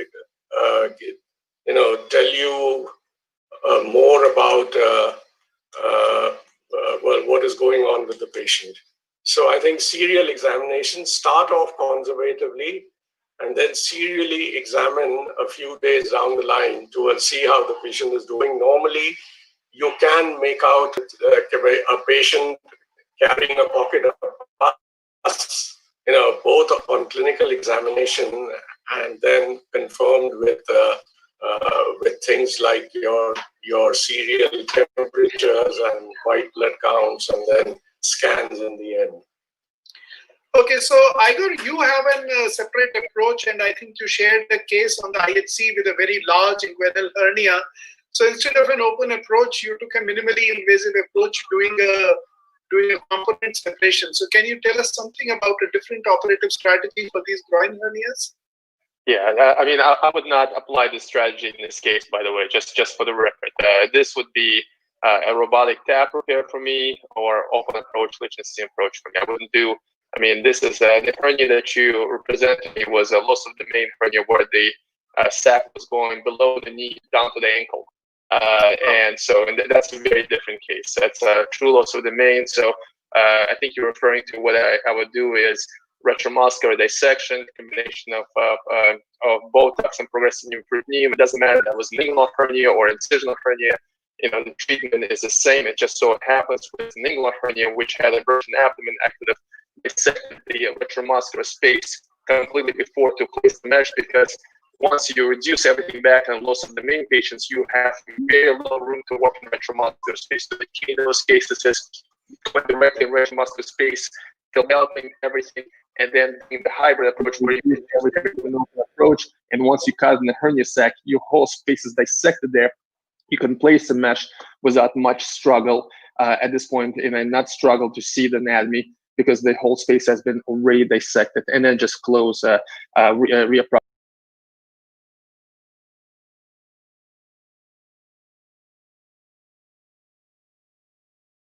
With progressive new criticism. In those cases that you're referring to had to do with most of the main effect that we changed the physiology in the patients. And when we reduce everything back, the key is to really decrease the intra-abdominal pressure early on, so patients have a fairly normal recovery as opposed to very difficult recoveries because of huge physiological changes immediately following the reduction of a hernia after loss of the main patients.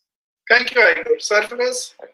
Yeah, so this is a patient where large midline hernia and endoscopic TAR was done in this patient, and on the 12th postoperative day, this is how it looked like: a bulky edema in the lower part. And just share the CT scan. So I would like everybody to see this CT scan as it proceeds. We wanted to identify whether we're dealing with an infection or a seroma. This is an endoscopic TAR, and that's the kind of seroma that there is. So my question first to Dr. Belyansky, in this patient, what would be your approach? Would you conserve? Would you like to see anything more? Yeah, and Sarfaraz, I missed, how many days out is this? This is the 12th day, 10th to 12th day, yeah. Yeah, so I mean, it looks like you have a portion of it as a retromuscular seroma there, and a portion of it as subcutaneous seroma. It actually looks like there is a dehiscence of the fascial stitches, and there's communication between the two spots. That's what it looks like immediately, initially looking. And the question is this, what is the nature of the seroma, and whether this can be aspirated? If it's early on postoperatively, I would try to initially aspirate it out by interventional radiology, possibly, and see if it's infected or not. And if it's just a plain seroma, fine. If it's truly is a hematoma, then again, I would usually evacuate this. And you can do it the way I've shown you. You can stick this endoscope directly in there if the space is big enough, and just evacuate this, and again, place a drain in there. And then the subcutaneous area, because it's communicating with would be decompressed as well at the same time. I would probably try, unless we're dealing with a frank infection, I would probably not try to open the skin, because once you open the skin, then you're looking directly in the muscle and the mesh because of the opening there. I would try to get this area covered up and keep the mesh covered as much as possible. That's why I would do it endoscopically, at least try. This also doesn't look like a simple seroma. If you go back through, you can see some mixed fluid density to it. There's some debris up top. This looks more like a hematoma with some solid component. Right in that area there. And as you come down, there's some solid stuff as well. Right. So this was aspirated, and the patient did well. But my question to all of you guys is that this is the, on the right side, you can see the seroma usually seen in the PCS, the posterior component separation. And in the left side, you can see the mesh in the anterior component separation and a seroma overlying it. Do you guys think that when there is a seroma in a posterior component separation technique, vis-a-vis an anterior component separation technique, the mesh is floating in the posterior component, whereas it is fixed in the anterior component? Does it bother you that the mesh is not going to integrate in the posterior component separation group? So I'll go to Dr. Hanniford first. What's your opinion, Dr. Hanniford, about this? I think it depends on where you place the mesh in each one of these. If I'm going to do an external oblique release, I'm still placing my mesh pre-peritoneally and getting a wide overlap.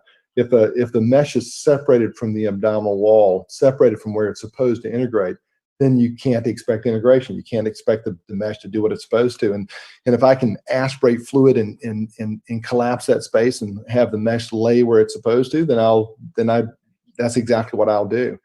I'm certainly this this figure on the left, I would absolutely aspirate that, put a drain in that subcutaneous space. I think you're asking for a problem. Much like Eric said with the last case, I'm not going to leave blood behind. Blood, we grow bacteria in blood agar, in the lab. It's everything a bouncing baby bacteria needs to replicate. But in both of these, a subcutaneous seroma is going to be aspirated and will place a drain either in clinic or by radiology. That on the left side, that deeper fluid collection, I would probably watch, knowing that thinking that the mesh is, as the line is drawn there, the mesh is against the posterior layer of fascia or rectus muscle. All right. So now we move on to another case of recurrence. Sumit, you mind taking this case, please? Yeah, this is a patient in which an intraperitoneal onlay mesh was done 2 years back. Patient is presented with a lump, looks like a recurrence on clinical examination. And this video credit is for Dr. Anil Sharma. This is a wonderful video. So to take you through the case, I will hand over to Dr. Anil Sharma. Dr. Anil, can you take us through this case and what did you find?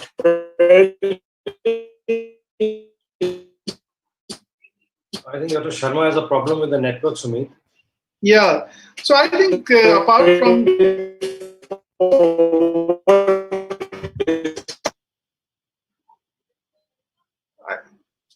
I think for some time the voice gets distorted, and but you can see that that probably from the mesh is not completely overlapping.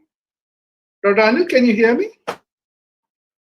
Yeah, and that is the bowel entering from the edge of the mesh and probably.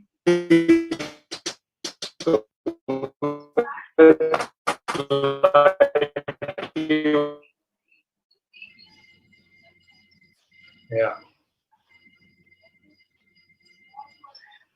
So you can see a large number of bowel loops that have gone in from the edge of the mesh and the defect. But everything is reducible. Everything. So everything comes down without a problem, and there it is. So inadequate coverage from the edge of the defect. So what is the cause of the recurrence? So I was hoping that we'll get Dr. Anil to speak about this case and what was his opinion. If we get back his audio, we'll go back to him. But meanwhile, okay, Eric, what do you think? You saw this video and what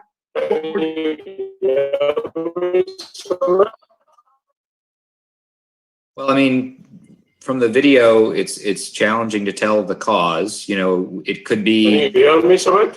Yeah, okay. Eric, we'll come back to you. We'll go back to Dr. Anil now that we have got his voice back. Yeah, yes, now we can hear you, Dr. Anil.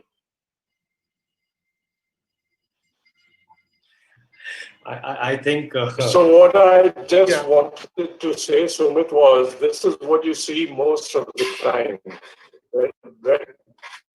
When you have a recurrence following an IPOM repair, you see this sort of a picture. So when you see this sort of a picture, you can be certain there has been a technical failure at the time of surgery.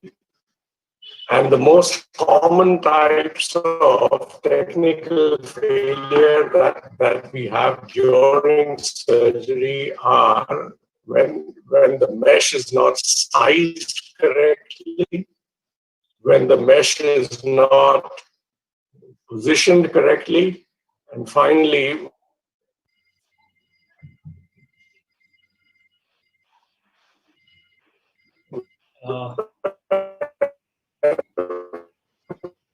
I think we are losing you. Another person talk. So in this patient that you saw, most probably there. Tarun, can you call him up and tell him that we will? We can mute him. And so it could have been down to the pelvis. Okay, right. Meanwhile, okay, I can ask Dr. Henniford that, you have seen this video, and this is a patient with an IPOM, and, the defect closure has not been done, and now you can see a recurrence. The bowel can be reduced. And the simple way is to probably, put in another large piece of composite mesh, which would adequately cover it from all sides. Or would you think that this patient now requires a different approach in terms of AWR to repair his hernia? What would you do? Looking at that piece of mesh, if that mesh is well incorporated inferiorly and covers the rest of the defect and is in good shape, then I might actually use a suture passer and just close that defect like Morris Franklin and Yuri Nowitzki described. Just use a suture passer, close the defect, and lay another mesh extending further up, and then use permanent sutures to suture my mesh to the previous mesh as an IPOM. I think an IPOM repair in that, it would work very well. If the rest of the mesh is if it's not incorporated, then I would strip that mesh out and start over again and just do it. And indeed, either you could do bilateral, if you're doing this robotically or laparoscopically, like Igor has shown 100,000 times so beautifully.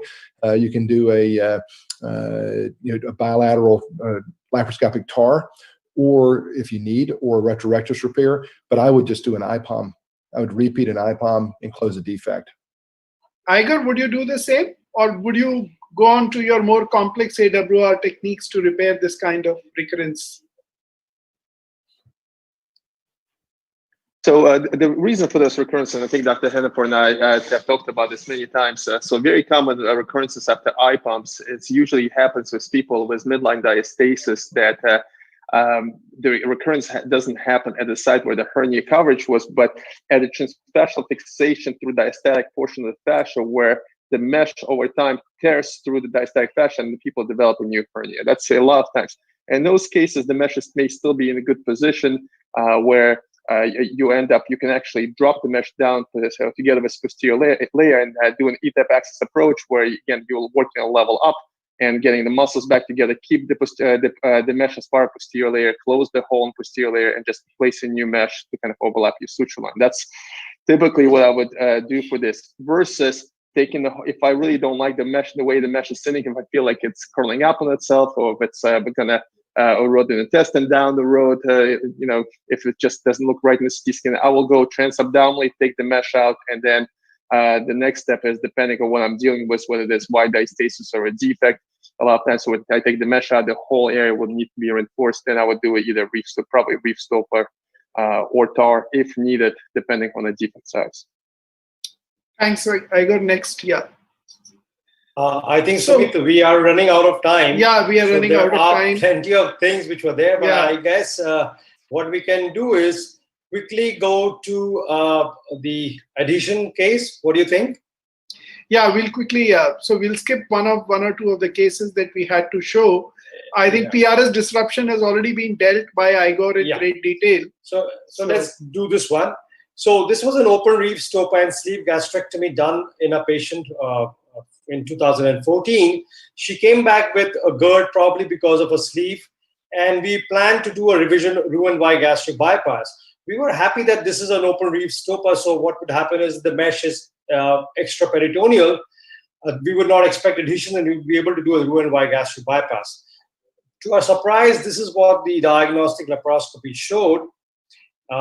Because this may be one of the last videos, I think we'll let everybody see and comment on it.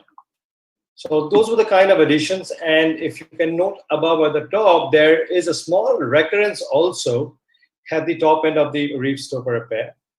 And this is the kind of addition. And mind you, this mesh is actually in the retrorectus space.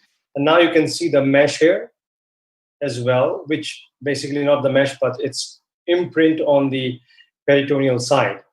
So this is another case, post-IPOM. 6 months back, we were going back in again for a gallstone that this patient developed. And we had done an IPOM with a parietic mesh with tackers, and this is how it looked. Now, I'm trying to play here a devil's advocate, not trying to do anything else.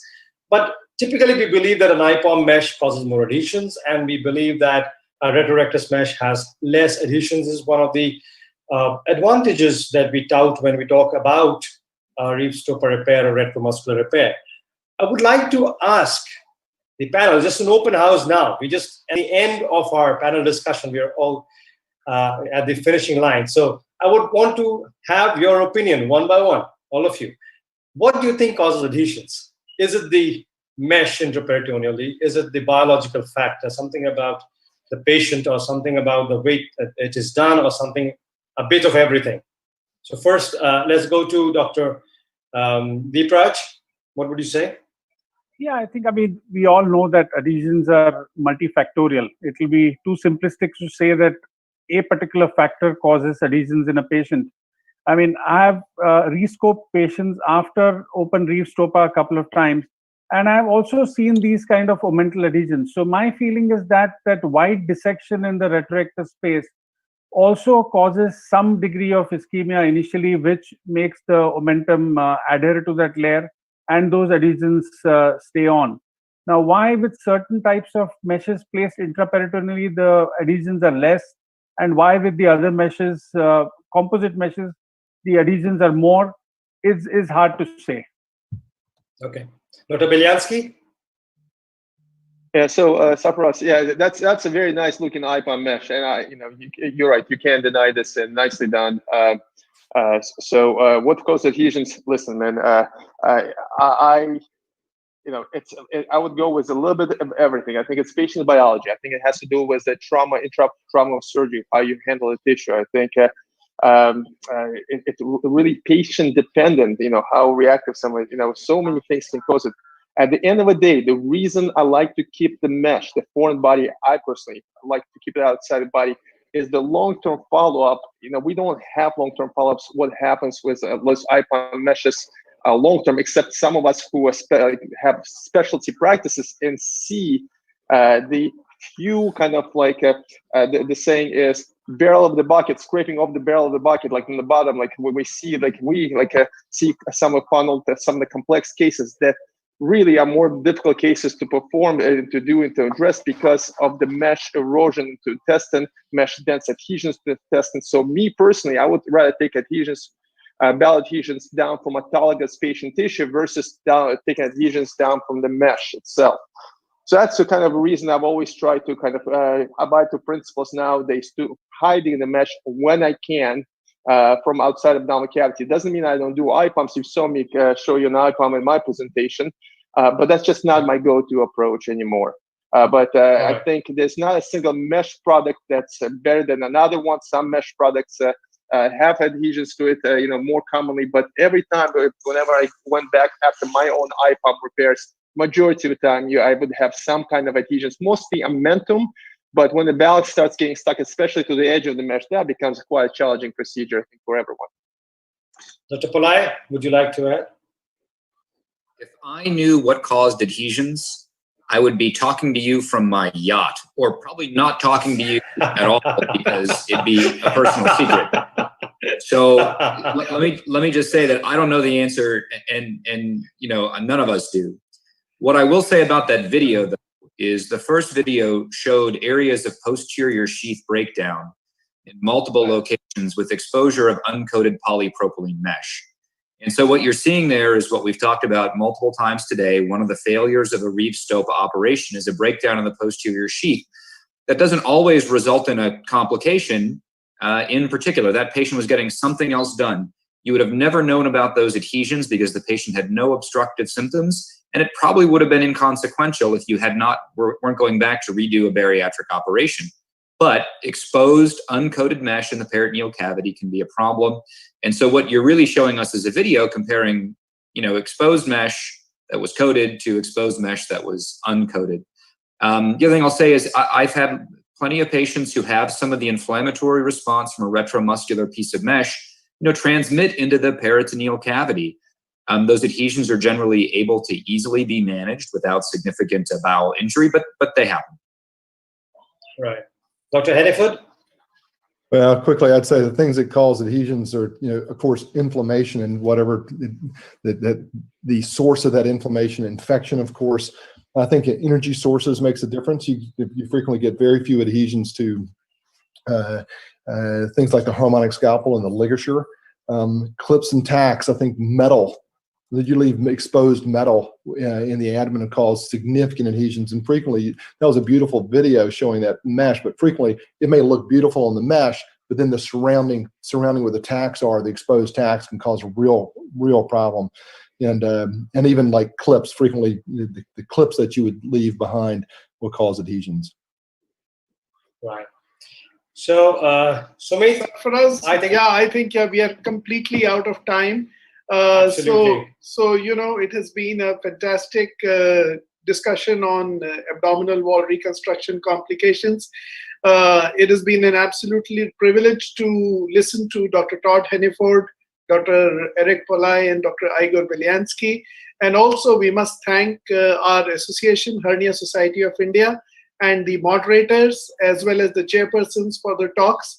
And I and Sarfaraz had a wonderful time speaking to all of you. So thank you so much. Thank you so much.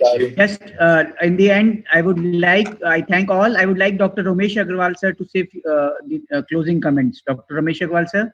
So we've had a very, very interesting, absorbing session. We were supposed to have it for 2 hours. We've run into 3 hours.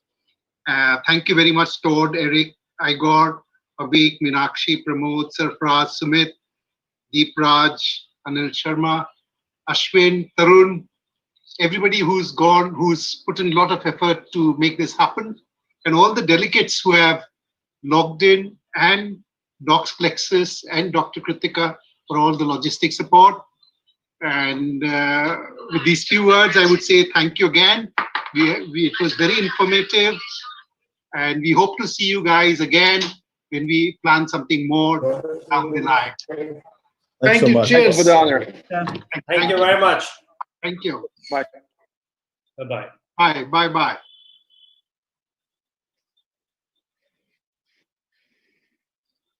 Bye.